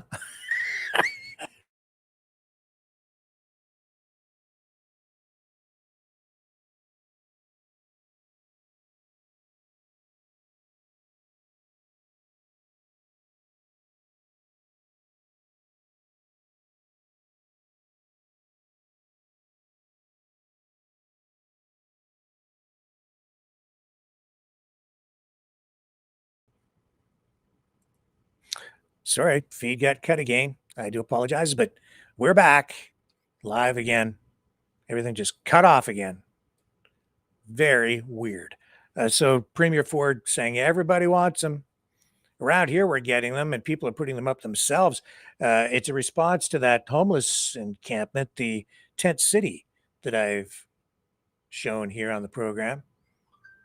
And there are cameras on houses all over the place. And then what they've done is they're networking them into a surveillance system where the cameras mounted on homes go to the police service, where they're monitored. So the entire neighborhood is basically all wired up, and people have done it themselves to put themselves under surveillance. I never thought I'd see that, but there it is, for better or for worse. I hope our constitutional freedoms are being protected, and people are thinking about that as part of this. So we'll see where this goes with the Premier in Ontario. Says people wanted it like yesterday. Yeah, some people do. And in some ways, they can be a good thing because you're catching criminals. This is a response really to all the, stories and concerns and the rising crime rate, the car thefts and the assaults. And yeah, so people want something done. It's the fear. It's the fear in this neighborhood that is driving all of it. I don't have, whatever. People have had, some things stolen out of their cars and stuff like that. So of course they're blaming the homeless encampment, and I'm sure that that's part of it, that definitely, and they've had some problems, some problems over in that area. Not like horrific crimes. I'm talking about some theft, things of that nature. So things to be concerned about. We'll be talking about that more, just not tonight. Okay, so what else do we have going on?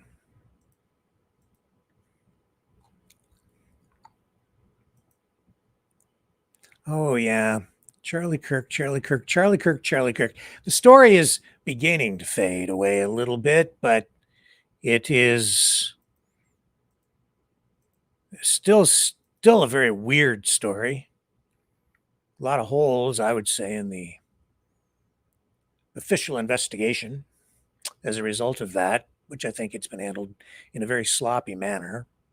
And that has just left it wide open to all kinds of speculation and analyzed videos and maybe doctored videos. I don't know anymore. It's predictably created chaos so that you really can't get anywhere near the truth as a result. But it's also driving wedges of conflict within the MAGA movement.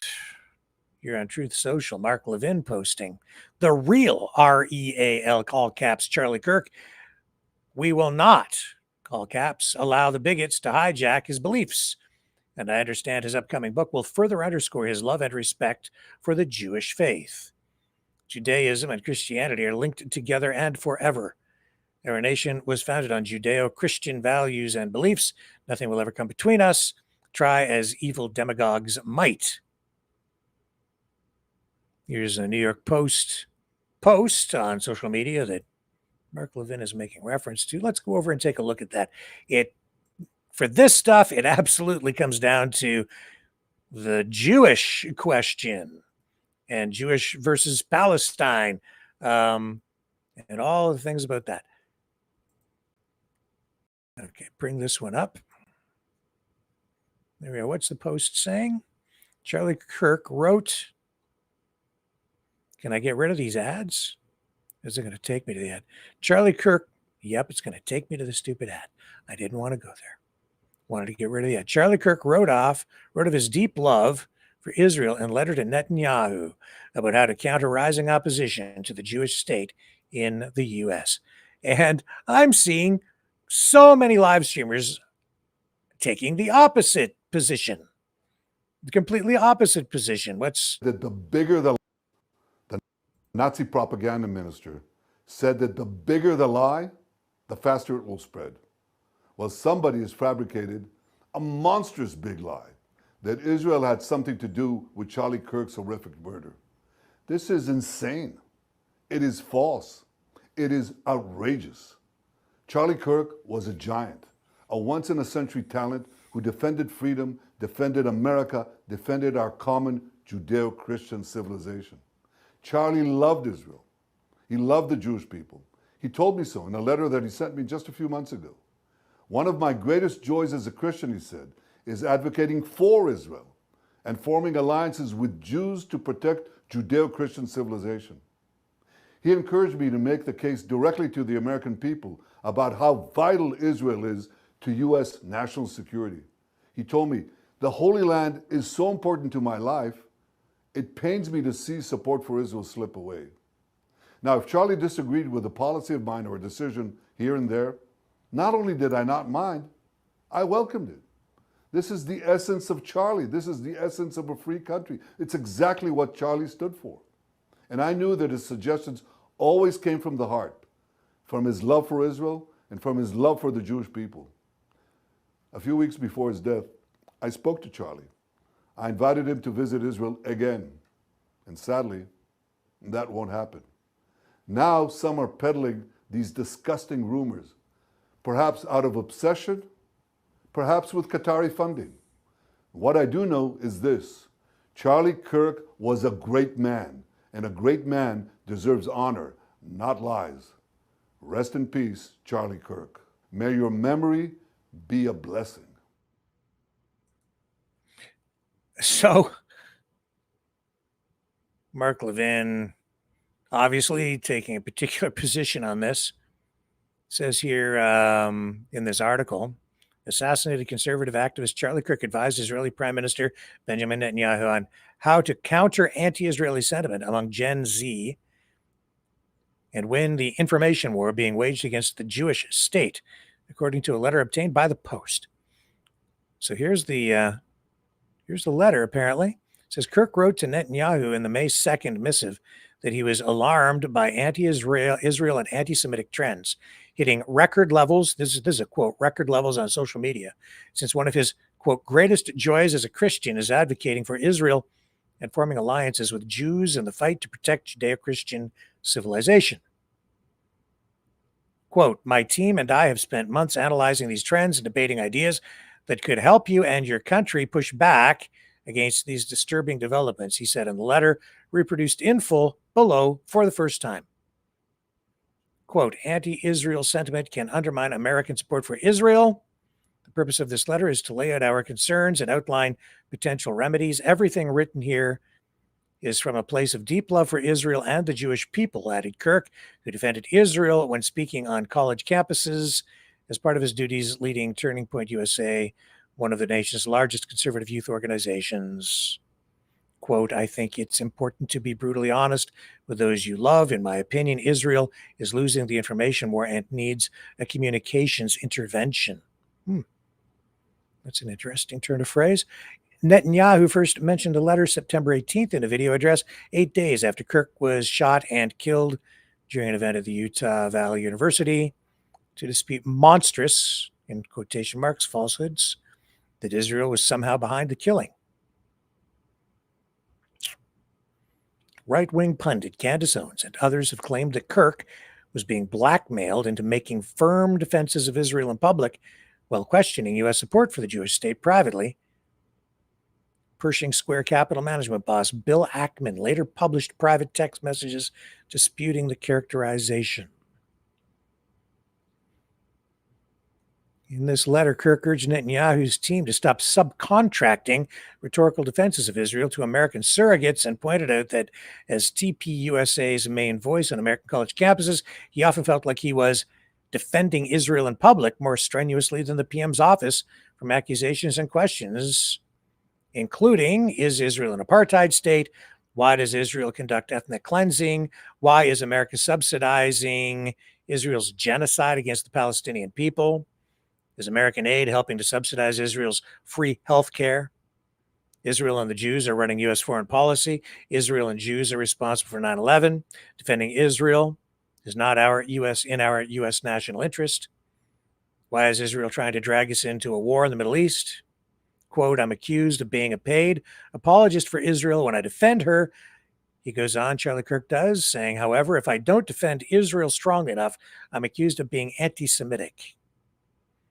I know you've got a seven-front war and my kvetching pales in comparison, but I'm trying to, can I see this, convey to you that Israel is losing support even in conservative circles. This should be a 5-alarm fire. When you don't push back anti-Semitism and anti-Israel propaganda fill the void, a pro-Israel friend recently asked me, do Israelis even care how the world perceives their country? He goes on and says, also, these hostages and all your spokespersons should be arguing it's Hamas that is committing genocide on their own people by using civilians as human shields and storing weapons in schools, hospitals, etc. That information drips out in the regular media, but is almost non-existent in social media.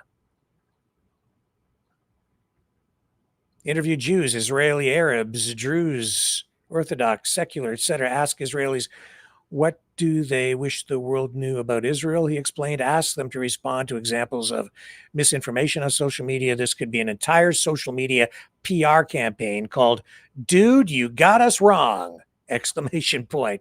Interview Israelis from all walks of life. Kirk also urged Netanyahu to do a better job explaining the threat of Iran getting nuclear weapons, since among, quote, many conservatives who support Israel, there is a concern that America could become entangled in a quagmire in Iran. Finally, he spurred the Israelis to cultivate more first-person social media voices from the younger generation defending the Jewish state. It goes on. Bring this up. If you want, this is on the New York Post website. I need to get our website back up, so I'm not going to be posting it there. Let me show you the letter if it will take hold on screen. Here it is. I'll bring it over to another tab so I can show you the complete letter. I'm not going to read the whole thing. We've pretty much done that already. Here it is.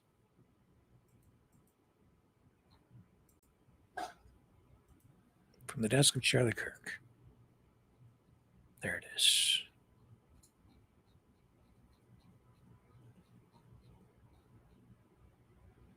Seven pages. Just at the end of the letter, let's read the last portion here. The question is whether Israel has the willpower to step up its game in this information war. From my vantage point, the status quo is not working. Israel is getting, all caps, crushed on social media, and you are losing younger generations of Americans, even MAGA conservatives. In my opinion, you are losing the information war, which will eventually translate into less political and military support from America. The Holy Land is so important to my life, and it pains me to see support for Israel slip away. Feel free to contact me on my private number below if you would like to discuss this further.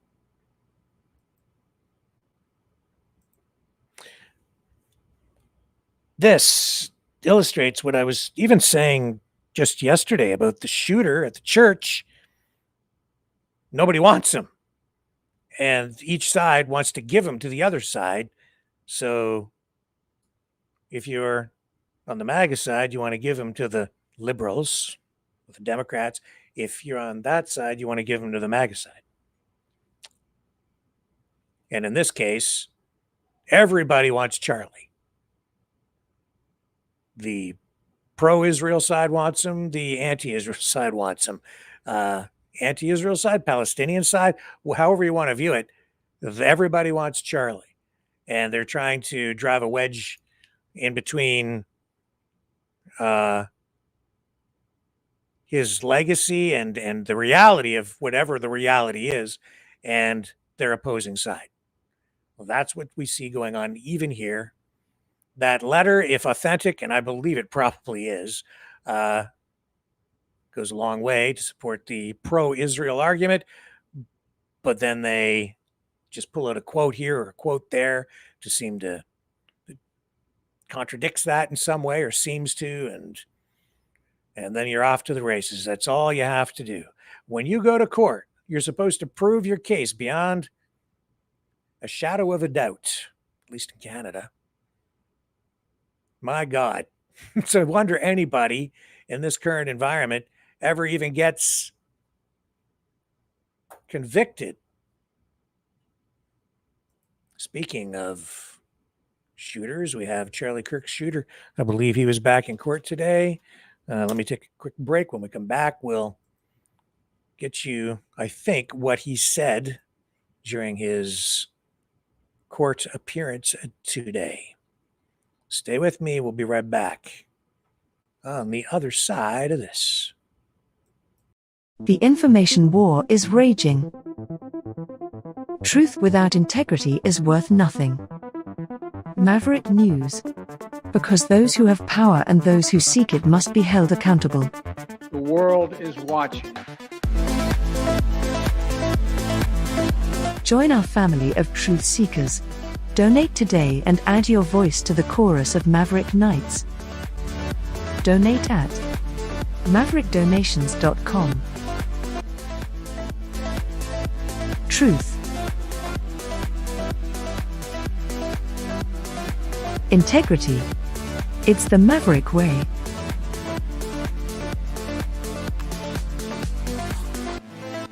Maverick News. The world is watching.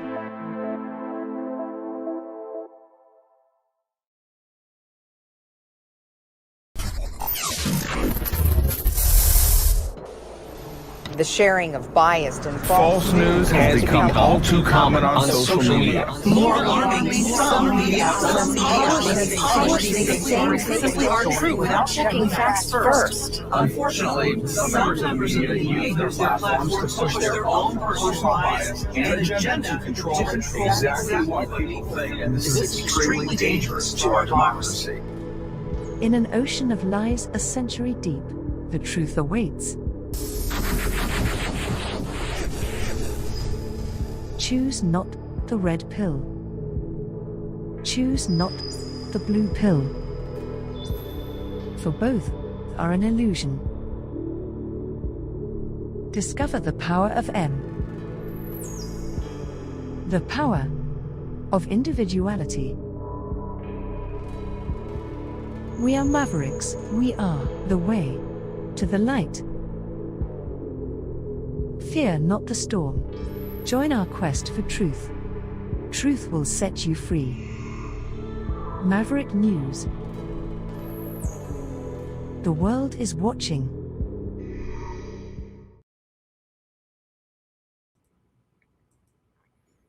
Okay, let's get Tyler Robinson up on the screen. It's court appearance, second.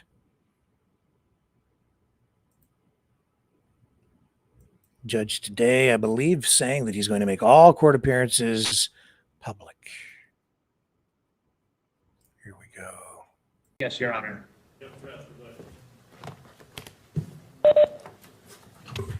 Please be seated. Good morning. Court is now in session.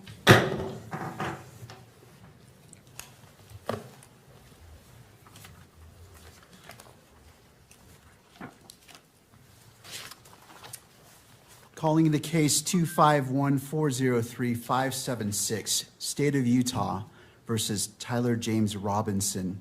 Counsel, could you enter your appearances, please?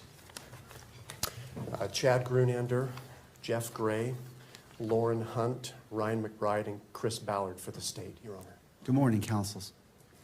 Good morning, Your Honor. Kathy Nestor, Michael Burt, and Richard Novak on behalf of Mr. Robinson. Morning, Your Honor. Good morning to you all. Good morning. And to the jail. Do we have Mr. Robinson present? Yes, Your Honor. All right. Mr. Robinson, good morning to you as well. Counsel, as we begin, I have entered orders allowing the admittance of Mr. Michael Burt, Mr. Richard Novak, pro hoc vice, and appointing them along with Ms. Catherine Nestor to be Mr. Robinson's counsel. The court enters findings that the combined experience of counsel meets and exceeds the requirements of Rule 8. Counsel, do we have, what would we like to accomplish today? I have two items, Judge. I just wanted to make a record that under Rule 16 of the Utah Rules of Criminal Procedure with respect to discovery, the state is required to provide to the defense within 5 days of the defense's request the discovery that we relied on in making this charging decision. We'll be prepared to do that, so we'll look for defense counsel's request or the next day or so, and we'll provide that to the defense. Thank you.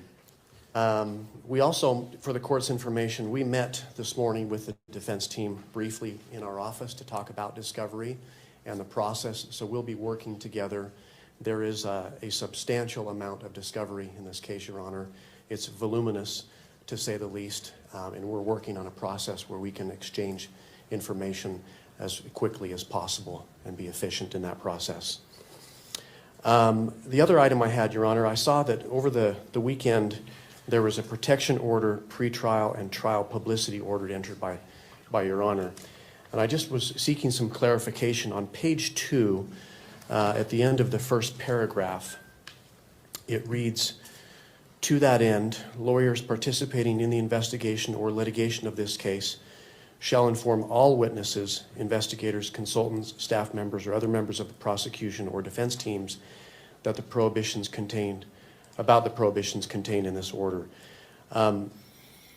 The state were seeking some clarification with respect to the phrase "all witnesses," Your Honor.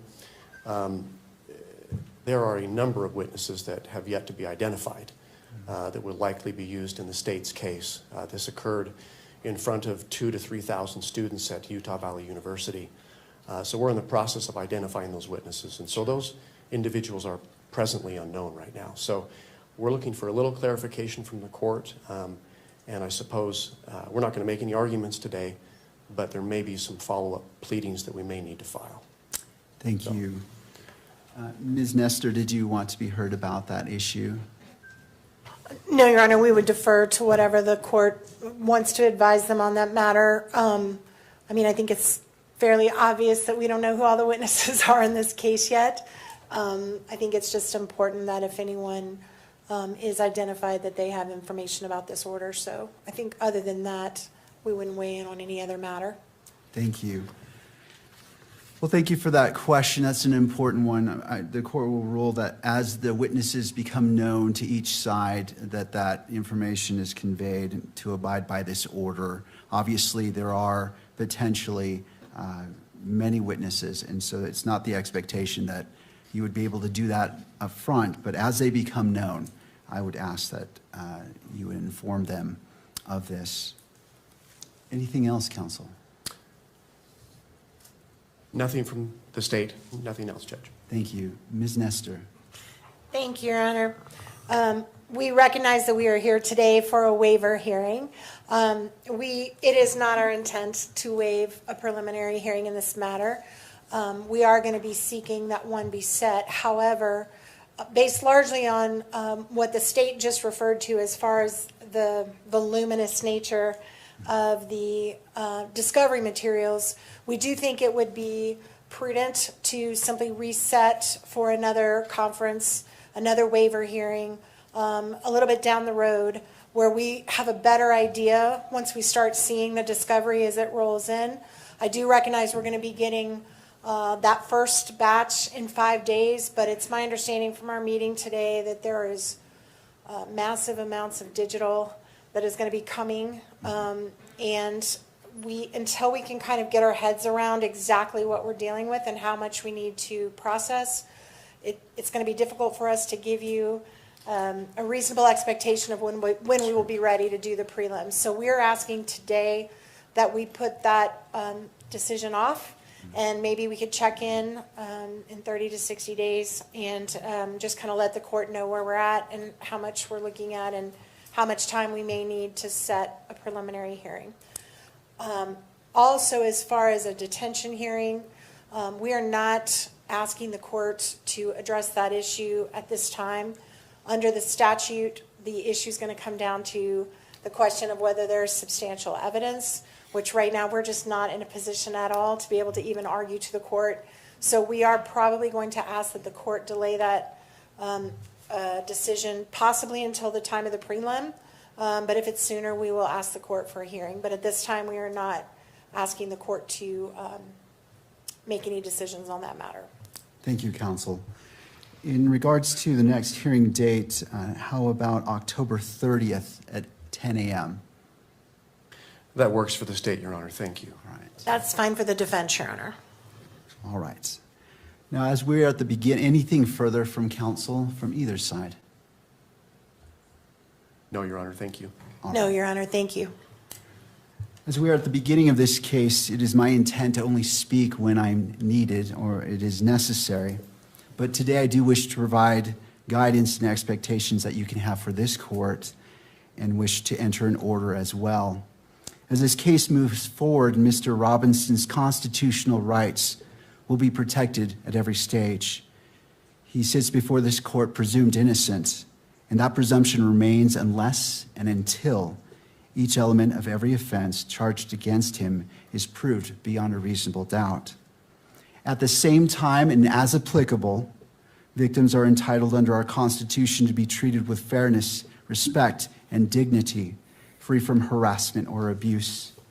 Justice demands that both of these principles, the rights of the accused and the rights of victims, be honored without compromise. I remain steadfast in my oath that I made 56 days ago to support and defend the constitutions of the United States and of Utah. I will carry out my duties with fidelity, transparency, and impartiality, treating every person who appears before me with the dignity and respect they are inherently due because they are human beings. Let me be clear. I will not put my finger on the scale of justice. These proceedings will be open to the public, conducted in accordance with the law, and handled with diligence and competence to ensure that justice is never compromised. It is the standing order of this court that Mr. Robinson shall be allowed to appear in person so he can fully engage with his attorneys and participate in these legal proceedings. Counsel, regardless of who is watching, whether it is the nation or a single individual, we must fulfill our roles with integrity, civility, and diligence. I encourage each of you to give your very best to this case. Neither Mr. Robinson nor the people of Utah deserve anything less than the fair and impartial administration of justice. In regards to the next hearing, counsel, on that October 30th date at 10 a.m., it's the court's intent that be in person if it be the wish of counsel for the defense for Mr. Robinson to be present. It is, Your Honor. Thank you. Thank you. Counsel, anything else that we can address today? Your Honor, we appreciate the court's comments with respect to Your Honor's role in this case. In like matter, we commit to approach this case with integrity, with professionalism and civility. We are truth seekers. We will aggressively pursue the truth in this case. Thank you. Thank you. All right, counsel, unless there's anything else, thank you for being here. This court is in recess. And that's the way that went down today. So October 30th is the next big date. We will, I don't know if we'll bring it to you live. Maybe we will. Maybe not. It depends. I'll assess and determine how significant that court appearance will be. It used to drive me crazy when I was working, in television stations, when there was an ongoing court case. If it was a significant case, every single court appearance would be highlighted, and you'd have to go down there and talk about a court appearance. But a lot of the time, it was just a brief appearance where they have to bring the body before the court. He was in court today, nothing happened, but we're telling you about it anyway. So I'll see. There may be something significant that comes out of it. If so, we will report on it here. The standoff, the conflict, the clashes in the streets continue in key cities like Chicago and, of course, Portland, where tonight we're seeing Department of Homeland Security snipers laser target Antifa members in some cases. We're told the rally there became pretty tense as an Antifa member threatens a supporter here in this video before DHS rooftop snipers placed laser sights right on his chest. Let's take a look at the video. There's lots of stuff out there to look at, talk about. This is just one. Get the fuck out. Hey, what are you doing? Hey, I didn't do anything. Hey, get the fuck out. You get out of here. Don't try to hit me. Get out of here. Well, I have no. Get out of here. Don't come back. Get away from me. See you again. Get away from me, sir. Get the fuck out. You're pushing me onto the road. Get the fuck out of here. Let me move. Let me get out. If you're gonna let me get out. Fucking walk. Hey, sir, stop it. Fucking walk. Stop. Walk, motherfucker. What are you doing? Why are you so mad? I didn't do anything. You did. What did I do? Walk. I haven't done anything. Walk, motherfucker. Do not come back. Watch out. You come back, I'm gonna fucking smoke you, dude. Really? Yes, really. I'm gonna smash that fucking camera. Stop it. Stop. Sir, stop it. Man. He's like, stop sticking your camera. They've got the sights right now. I have the right to be here. Okay, did I say? I have the right to be here. Stop. I have the right to film. You have DHS watching you right there. Stop. Lasered on you. You have a sniper lasered on you right now. I don't give a fuck. Stop it. Stop sticking your camera in people's face. I didn't do anything wrong. Okay. You have a sniper on you right now. You have a sniper on you right now. Wow. Get the fuck out. I'm telling you, man, it's ready to pop off. All it's going to take is like a mistake. Just a mistake. A knee-jerk reaction, an impulse, one mistake. And then it ignites the whole thing. We should all be very fearful of that. It happens once, things go crazy. Now you have ICE agents, DHS sniper, whatever, shots fired, people killed, things escalate, chaos, and then it's just there. Then we're away to the races, aren't we? This is not, in my view, making things safer. There has to be a better way to dial things down, and it's not. I don't get the impression that either side wants to dial things down, including the government. They want to ramp it up, and we're seeing the cheerleading take place online. So that, I think, is part of all of this stuff that's potentially leading us into World War III, not to mention all the conflicting information that we're seeing online regarding everything political and criminal in nature, including the Charlie Kirk assassination. I mean, here, like, this stuff here is off the charts, clickbaity, but generating gazillions of views. Candace Owens says Tyler Robinson's parents do not believe he shot Charlie Kirk. She alleges that the family friend who encouraged Tyler to turn himself in actually confronted the family first. Candace also says Tyler has never stepped foot on UVU campus. What? Oh my.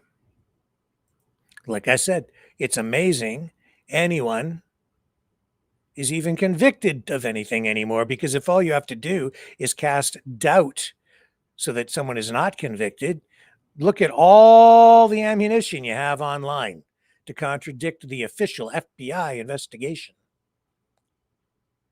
And what a mess that was from the very beginning, arresting people improperly. If I were Tyler Robinson's lawyer, I would be bringing all of that stuff up. Look, they thought it was this person. They thought it was that person. This person has this information. Look at this video.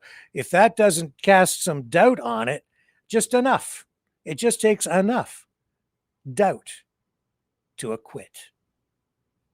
Stay with me.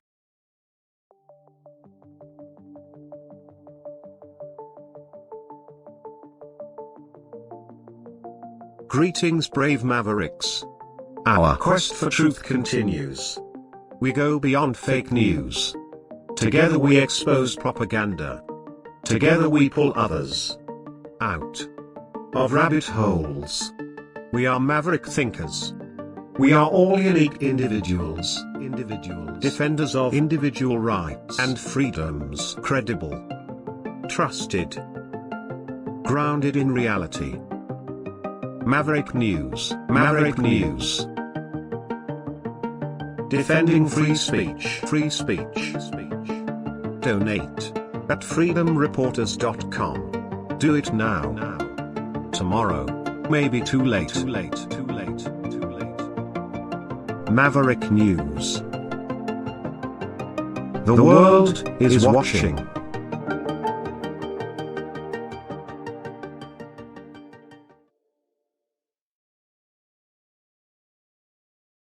I have seen posts online, about the ostrich farm all day, of course, because it's, as I've said, it's just a full-scale, turbocharged information warfare campaign out of that farm and beyond on social media, with all the people on one side, on this, the Team Ostrich, and all the regulars are in there. Of course, me being a maverick, I'm inclined to just do my own thing. So here I am, universally hated. Not true. I have a couple of people who still like me, one or two. I think my mom's okay with me. I got to call her, actually. But when it comes to the ostriches, I have seen references to trade restrictions because of bird flu. And that's because, and I just took note of this just a short time before we came on the air tonight. On the air, that's old-fashioned. That's broadcast talk. On the air, you're on in the digital universe. No air to be had. Well, except satellite feeds. Sorry. Because the United States Department of Agriculture has updated its restrictions on Canadian agricultural exports, in particular poultry, due to the bird flu. So I'll bring this up because somebody was asking me about it, but I'm not hearing anybody talk about this. Nobody. This is one of the factors. This is one of the major factors in why the CFIA and the government, what they're using as justification for the cull and why they're doing it. This is just one of the things. It's major, and it's something that I think we need to take into consideration. So this was updated, this policy, or the restrictions. And this is on the American side, okay? So this is regarding trade, not tariff trade. This is restrictions on trade because of the presence of bird flu in particular zones where it's been detected. And that means that you can't trade in poultry, that you can't sell your poultry from those zones from Canada. You can export it into the United States, where there may be restrictions. So effective on this date, September 24th, updated. This is the most recent update. I wasn't aware that it had come down, so this is fresh to me 5 days ago. Animal Plant Health Inspection Service updating its list of zones in Canada that are subject to restrictions on the importation of certain avian commodities. The updated list of currently restricted zones is provided below. Importation into the United States of poultry, commercial birds, ratites, avian hatching eggs, unprocessed avian products and byproducts, and certain fresh poultry products originating from or transiting these zones is prohibited. You can't even take them through, right, to go someplace else. So if you wanted to sell birds like chickens or turkeys, or I would say ostriches potentially, if you want to take them to Mexico, you couldn't even drive them through the United States to get them to market in Mexico. So it effectively cuts off any exports from Canada, except maybe to other countries like Europe, but I know they're updating those restrictions as well. I have not checked to see what the restrictions are there currently. However, this zone right here, PCZ or Z 257 in British Columbia. There are some others. Those ones are already in place. They've added some new ones. APHIS imposed these restrictions due to the diagnosis of highly pathogenic avian influenza in domestic birds in Canada. Maps of the restricted zones are available on the Canadian Food Inspection Agency website. So there's a map. Now this is, keep in mind, this is the USDA, United States release on this information. So there are restrictions. And that zone right there, the top one, number one, PCZ 257 in BC. I didn't even know this until tonight. There it is. That's the map. Actually, that's not the exact one. That's PCZ FV6. That's one of the new ones. But I did check this, and that zone, PCZ 257, according to the research that I have done, I stand to be corrected if this is not correct, but this is what came back from my searches, It indicates that, oh, you guessed it. It includes that whole area, that region, that zone. It includes Edgewood. And the information that I got back was it is inside the primary control zone, PCZ 257, in fact. In fact. It's under restriction because the bird flu was detected at that farm. So the United States has put that whole zone under restriction for poultry export. That means there are restrictions on every poultry operation in that zone now. It's dealing with exports to the United States. And yet you have RFK Jr. and Dr. Oz sitting there saying, don't cull the birds.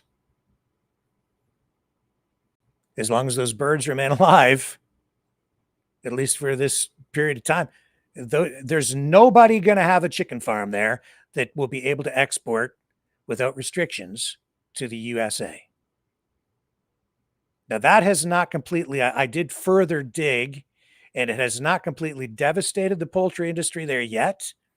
However, because of the restrictions on the exports, you're now dealing pretty much with these farmers selling primarily to local markets, local abattoirs, supermarket chains, things like that. Now, in that zone, because they're in a sort of a more isolated region, rural, you're not in big cities, you have primarily small family farm operations. The exact kinds of farms that they say they're trying to save. And because this has dragged on so long, do you know how long the restrictions have been in place? Since January, affecting every small family farm operation in that zone. Every single one. Now, those small family farm operations are not as dependent on exports to the United States as some larger operations might be, but as a result of all of these restrictions, again, I need to dig deeper to absolutely confirm this to make sure that I'm not misleading anyone. But it looks like they've seen a decline in gross revenue of around 20 to 30%. So that's a big hit, especially for a small family farm. That's the impact. It isn't just an issue of whether those birds are sick today or exhibiting, that they're sick. And I've seen even Rebel News report using the reports saying that they are asymptomatic, not symptomatic, asymptomatic, which means they're admitting they may be and infected, but not exhibiting symptoms, which is the entire, another layer to the whole discussion. These birds may not look like they're sick, and they may not even be sick, but they have been infected and may well be carriers, even now, after all these months. We'll test them then. That's a whole additional argument again on top. Part of the discussion is that this is beyond the control of the government. Well, then it's the World Health Organization and World Organization of Animal Health, whatever. The reality is, if you want to export your product to customers in other countries, you have to meet their standards, whether it's uniform and across the board and standards adopted across countries, or whether you're dealing with countries on an individual basis. Your customer in that country, you still have to meet their standards. And right now, tonight, in spite of all the pressure from these big MAGA influencers and billionaires even, Dr. Oz, RFK Jr., John Catsimatidis, the President Trump stopped the call.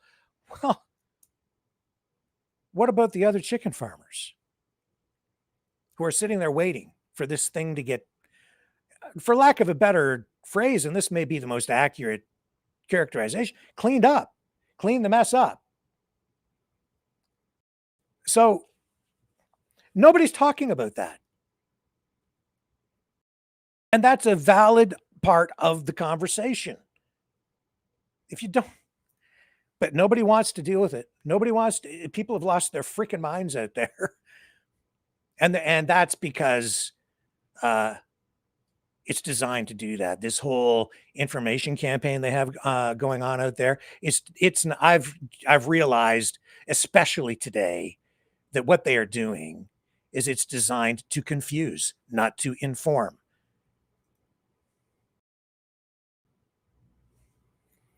Let me see if I can. I think I lost the tab, but I did want to show you something. So let me take a little break. We're going to come back and I'm going to illustrate what I'm talking about. I think in a meaningful way.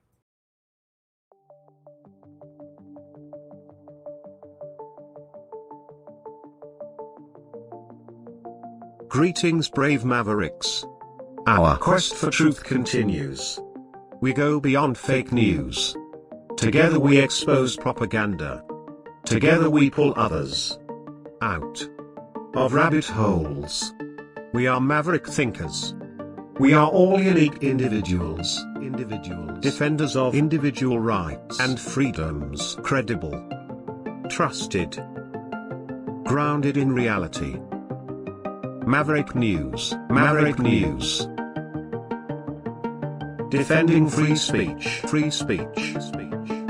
Donate at freedomreporters.com. Do it now. Tomorrow may be too late. Maverick News. The world is watching.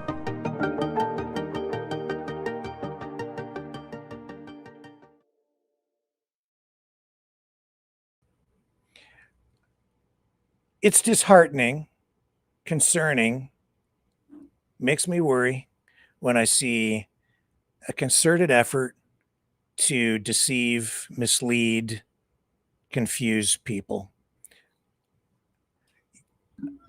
Editorializing here.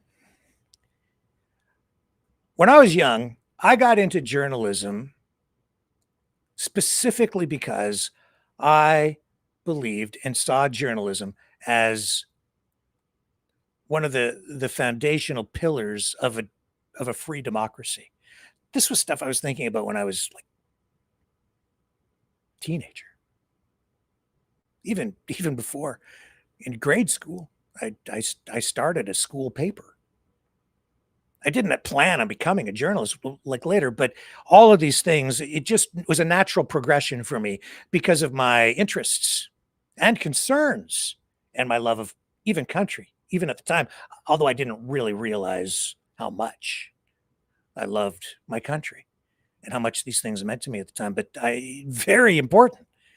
That's why I became a journalist, ultimately, because I believed in journalism as a powerful tool to help us stay free as individuals in a democracy through the pursuit of truth through journalism. Dedicated to that. That's one of the reasons I take such exception to people who intentionally lie or act in irresponsible ways. And I can't say that I always get it right. And certainly through the pandemic, there were times when I was misled or tricked, maybe a little bit deceived by people, because this social media thing is all new and we've discussed a lot of that, but I'm seeing it like on steroids, turbocharged and nuclear powered right now out of that freaking farm.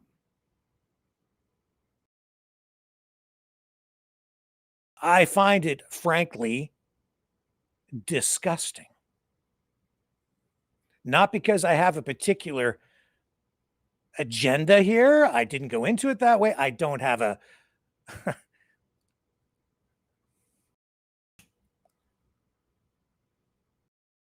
all I've done is go and do my job, practice my craft in what I believe is a responsible way, and I'm just bringing information forward, and people are attacking me and us for that. Look at what went on in the chat tonight on the main Rumble channel. That's not an accident. A lot of the things that have been going on around here in the last week, not an accident. People who don't believe in free speech clearly don't believe in democracy. They're attacking what we're doing here because I'm doing my job as a journalist. Look at the people over on Twitch. Frack. The haters channel. Whatever. I do believe in free speech, but a lot of what's going on there, and it's not free speech. That's why that person got kicked out of Rumble. That's not free speech. And what's going on with a lot, not everything, but a lot of what's coming out of that farm right now, that's not free speech either. It certainly isn't an exercise. It is sort of an exercise in democracy, sort of. But it's really about politics with democracy taking a back seat because nobody's playing by the rules. I don't know about the government. I can't say for sure, but certainly the other side not playing by the rules at all. Clearly they haven't been for quite some time. Because not only are they not telling you everything, they're giving you selective information in order to spin up a narrative and even deceive you. A lot of them are just outright lying. And then there are other ones who are being used, I think, as useful idiots who are given information. And then through you remember through the grapevine effect, they're assisting in the efforts to confuse the hell out of us. The grapevine effect, you probably learned about it in school when you were younger. You whisper something into the person's ear next to you, and then they whisper the same message to the next person and the next person. And then when it comes all the way around the circle, then whatever the message was ends up being completely jumbled and totally wrong. Totally wrong. There's some of that going on out at the farm with the influencers and streamers who say they're telling you the truth. Don't listen to the other. Those people, they're lying. I watched some stuff today, man, and I was like, what the F are you even talking about? Information that I dug up myself, some of it, and then it's finding its way into these streams, these posts on Facebook that I found today. And I'm like, what the F are you talking about? They've taken this information and it's all twisted around and jumbled and it's turned around so that it means the opposite of what the reality is. I could not, it was just baking my brain. I'm going to show you. I shouldn't because it's a brain baker. And I think this stuff actually has taken us to a place as a community, as a society, certainly as a country, that's very dangerous. I'm going to show you.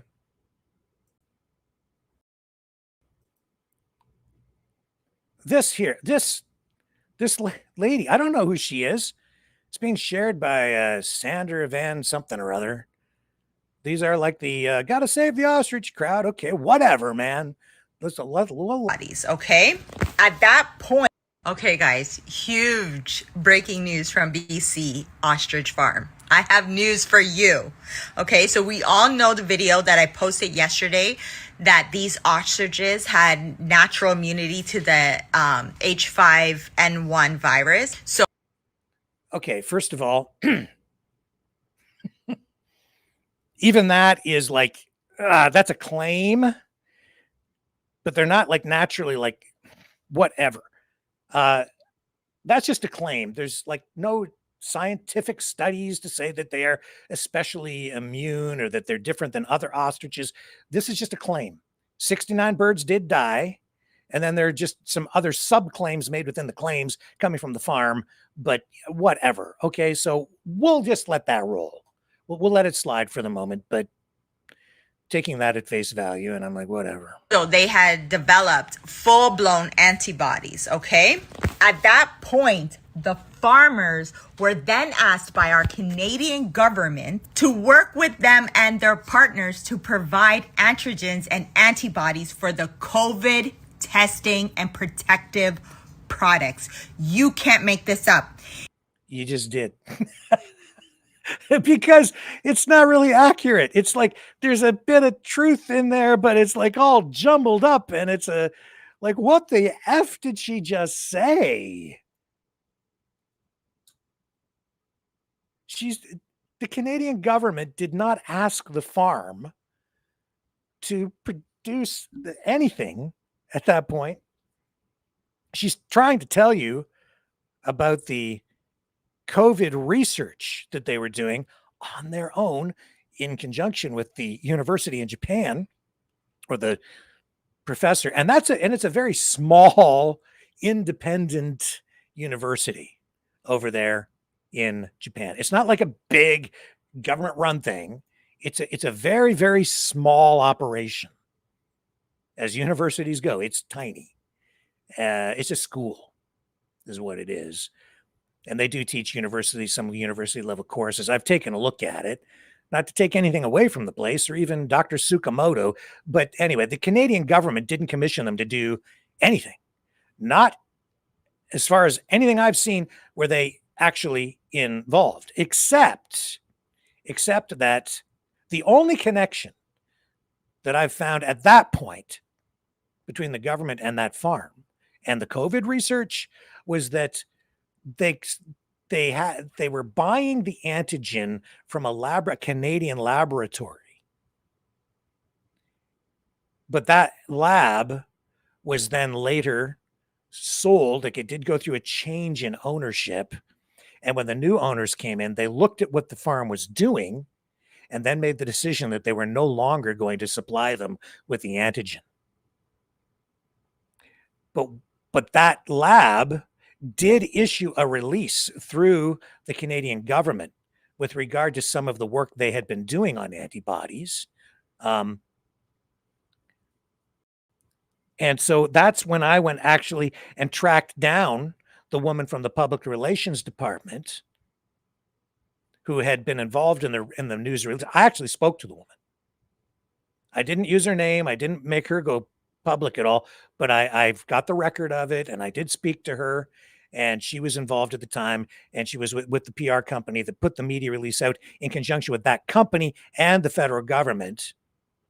And the farm was involved in a peripheral way, but she said it was like a one-off thing, and then it changed ownership, and then that whole thing came to an end fairly abruptly. It looked like the new owners decided that what they were doing at the farm wasn't viable. That's when they had to pivot and find another source for the antigen. They started to import it directly, as I understand it, from Japan. And that's when they bought a whole stockpile of it. But that's another layer to the story. The point is, she's getting the details all wrong. And so it creates this false narrative, this false story, where it's like the Canadian government commissioned it's not quite like that. It's not really accurate. They were doing a lot of the work out there.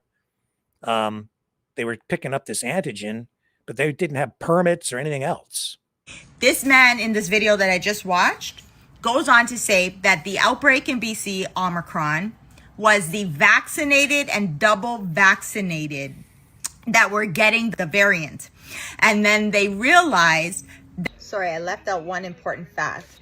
They realized that pharma's products, the Pfizer, all these shots that they wanted us to take weren't working.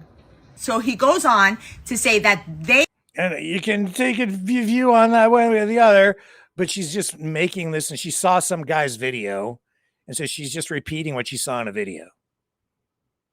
So it's the grapevine effect right there. This is not firsthand information.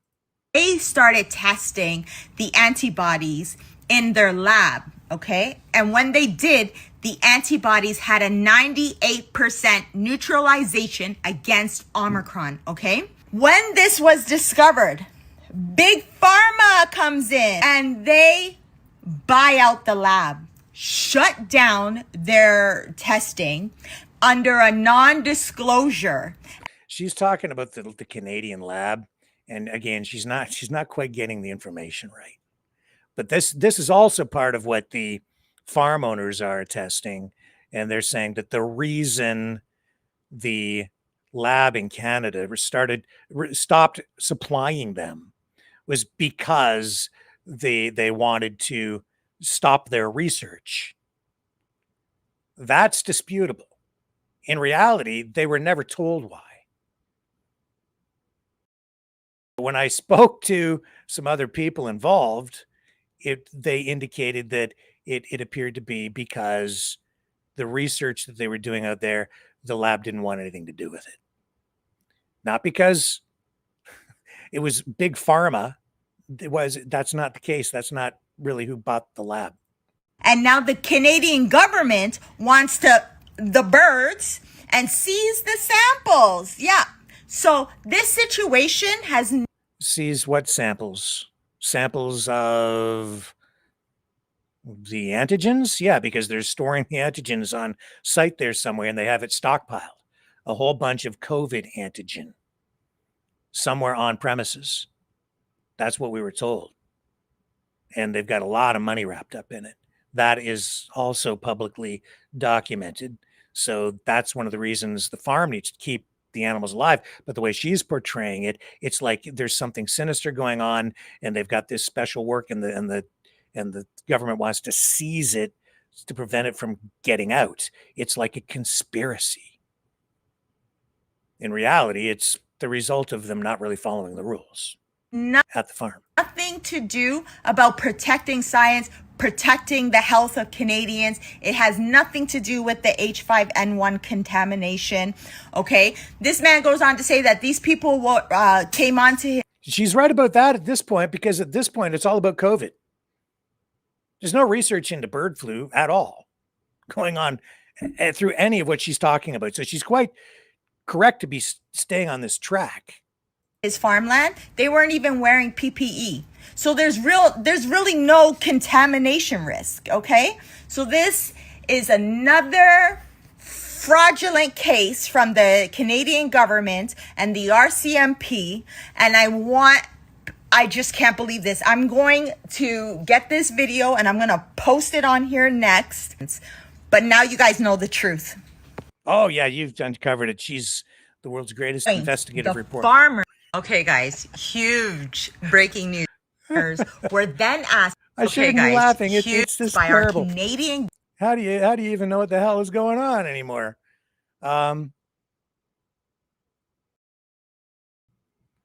See if I get killing cures and solutions. Okay, so ostrich antibodies equals nasal spray and filters to protect farms. Millions of lives. Okay, the studies do not back it up yet. They just don't have any studies to back it up. And I spoke to the guy at the mask filter company where they had the intent to purchase. And I told you, and I interviewed him on the program, and he said they didn't have any science to back any of this up. No studies at all. Nothing. And so they couldn't produce the masks. They were hoping to cash in. That's why they signed the intent to purchase. And it never came together in the end. Blah, blah, blah, blah, blah. What was the other thing here? There was another one. Oh, see if I can find it here for you. It's rich. Right there, like this one. Someone just advised me that the Kyoto labs in Japan, working with Universal Ostrich Farms, was just bought out by Big Pharma. Again, it's not true. It's not true. It's not true. It's a mix of information that just confuses the hell out of people. It's not Kyoto Labs. Here, I'll show you. Do I have it still up here from before? Kyoto University, Japan purchased. Right here. Look, just do a search. Just ask Google. Comes right up. It's not Kyoto Labs. That in itself is not an accurate way to describe what it is. It's not a lab company or a laboratory per se. It's a university, and a very small one at that. Right here. Just Kyoto University, Japan purchased by. No, Kyoto University was not purchased. It's right here. Purchased by any entity. It was established as Japan's second imperial university in 1897, was later incorporated as a national university corporation, granting it greater independence while maintaining its public status. Established in 1897 as a national university corporation, it is a public institution, not privately owned or purchased by a separate entity. And then you've got the arm of that, Kyoto Prefectural University, which is like this small independent Dr. Tsukamoto Ostrich. Right here. Kyoto Prefectural University. Right there. I was appointed as president of Kyoto Prefectural University, April 1st, 2020. And this is Dr. Tsukamoto. He's the guy, like the head dude at the university. But it hasn't been sold. It's a conspiracy. They bought the whole lab to suppress the information so that we will all die. Shut up. Whatever. There he is. He's still the president of the university, and it has not been sold. And yeah, they have some labs there because they're a university. And there he is, holding that ostrich egg too. And that's what he's done, is a lot of research into ostrich stuff, antibodies and so on. And then they the farm hooked up with him. We told you about all this stuff. And then some of the information that we've reported on here is finding its way into her stuff, her posts, but she's twisting it all around and not getting it accurate. So here I am as a journalist, taught, taking it to heart all these years. First, whenever possible, accurate without exception. That's always the goal. Accurate without exception. And that's not accurate. It drives me crazy. Maybe I am crazy. What am I missing? As the zombified sheep just go to save the ostriches, save the ostriches. And then they post this stuff and it's just it's not just a circus out there. It's a freaking horror show.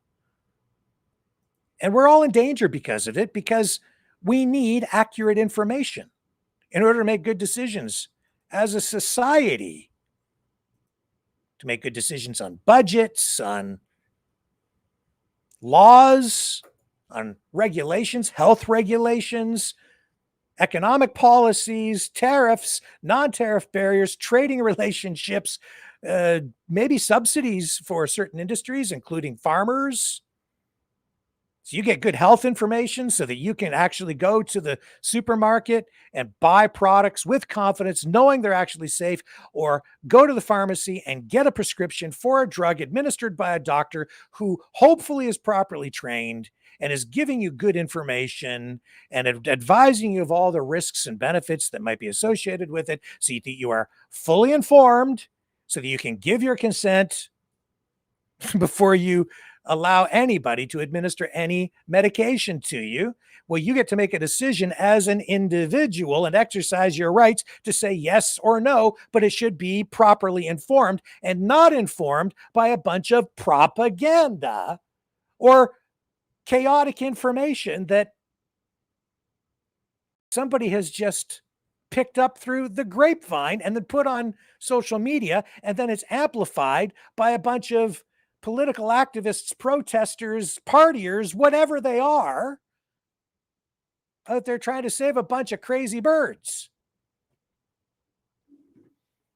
which they have every right to do. And I support the right to protest, and I support the due process. And I'm glad that they're able to have this thing wind its way through the courts, because it shows that the system works. But you know what's really dangerous here is that there's actually a real concerted effort underway here to undermine the system. That's the real danger. Let it play out in the courts. But when I see people sitting there saying, you got to get your pea shooters and your hockey helmets on and run on out there and stand up, or when I see people saying, let's just knock this fence over, and there's a video out there of them talking about that, or hey, I'm so upset with my country that I'm going to burn the flag, and then they do it, and then the people at the farm deny it, lie about it, only to then have to admit it later the next day, because they've undermined confidence in our institutions. They've undermined pride in their country. They've destroyed public trust. Is the government blameless in that? No, they did it too. So there's no good side in this. And nobody knows who to trust anymore. And therein lies a lot of the problem, because now you don't know where to turn for good information. So people are turning to her. And to the person who posted the secondary thing. It might even been the same person. I don't know. But the university has not been sold. It's not a conspiracy to suppress the information and destroy the research. It's a lie. And that's not the only place I've seen that post today about the university being purchased by Big Pharma, which is not true. It's a lie. And then the other stuff is, Mark Carney owns shares in the human vaccine thing for the bird. I don't know, man. Why should I believe any of you? And why should I go out to that damn farm to participate in your circus when I see you lying, when I catch you in lies? It's somebody's been using the word distasteful from time to time in the chat. Yes, it is, but it's worse than that. It's disgusting, because it's an insult to all of us. It's an assault on our freedom. It's an assault on our democracy. And it's a clear attempt to undermine our country, our sovereignty, by a bunch of people out there who, I don't think this is about the birds at all. And I've shown you why. But I'll tell you, I'm certainly outnumbered these days. It's okay. I can take it. I sleep well at night because I know I am getting us all a little closer to the truth, and I'm not lying. So believe me, don't believe me, that's your choice. Go watch her video if it makes you feel better. Do you think that's true? Okay. There's a little bit of truth in there, but it's all jumbled up and it confuses the hell out of you. There's the truth. Like it or not. Let me just cue something up here. Here we go. Yeah. This is one of my more favorite songs to leave you with here tonight. We're going to probably do more on the ostriches. I don't know if we'll do it tomorrow. I think tomorrow's a big holiday for government, probably the courts. So there probably won't be a decision from the Supreme Court tomorrow. I'm thinking maybe Wednesday or Thursday. Tomorrow is Truth and Reconciliation Day, so we might have some coverage on that. There's already been a little bit of stuff happening in advance of tomorrow's ceremonies and events to mark that day. And opinions will vary considerably on those issues surrounding all of that. Well, that's the other thing. The other thing, this is, maybe I should save it for tomorrow. Yeah, maybe I will. I won't comment on it tonight. We're too close to the end of the broadcast, and it's getting near the top of the hour again. You're going to have to tune in tomorrow to know what I'm even thinking about. It's a mystery, but that's okay. All I can say is tomorrow, I promise, I will try to get you closer to the truth, and I will never, ever, ever knowingly lie to you. because there's way too much other stuff out there that just isn't, it's demonstrably not real, and too many people lying to you, and that has everybody convinced that it is all fake. See you tomorrow night, 7 p.m. Eastern, on the flip side.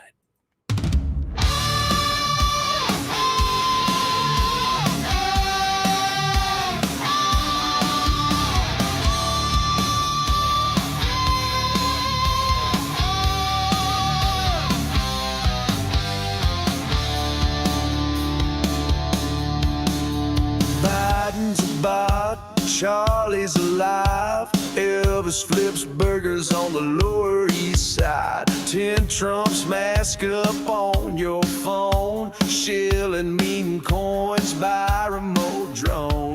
Graphene needles in your veins. Chemtrail sugar fries your brain. George Floyd's American hologram pie. Don't trust your lying eyes. It's all fake. It's all fake. The moon is a hoax. Give your head a shake. It's all fake. It's all fake. Your mama's a lizard. Your daddy's a snake. Bigfoot codes, the Mossad plan. Flat Earth truckers fighting the man. Dinosaurs guard an empty fed vault. Truth is dead and it's the media's fault. Conspiracies are real, let it sink in.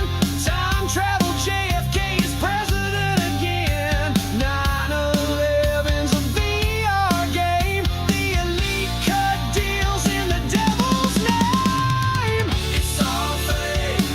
It's all fake. From the jab to the pills that you take. It's all fake.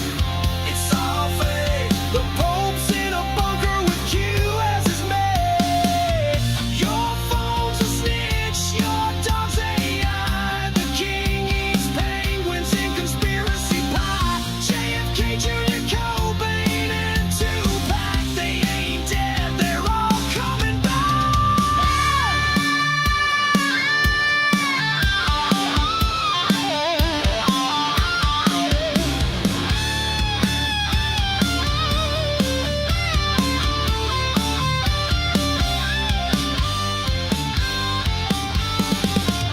It's all fake.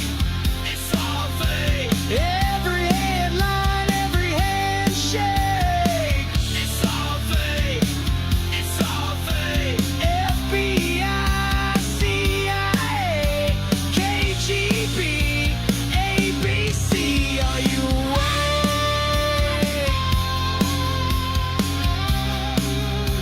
Don't believe your lying eyes.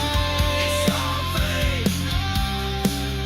It's all fake.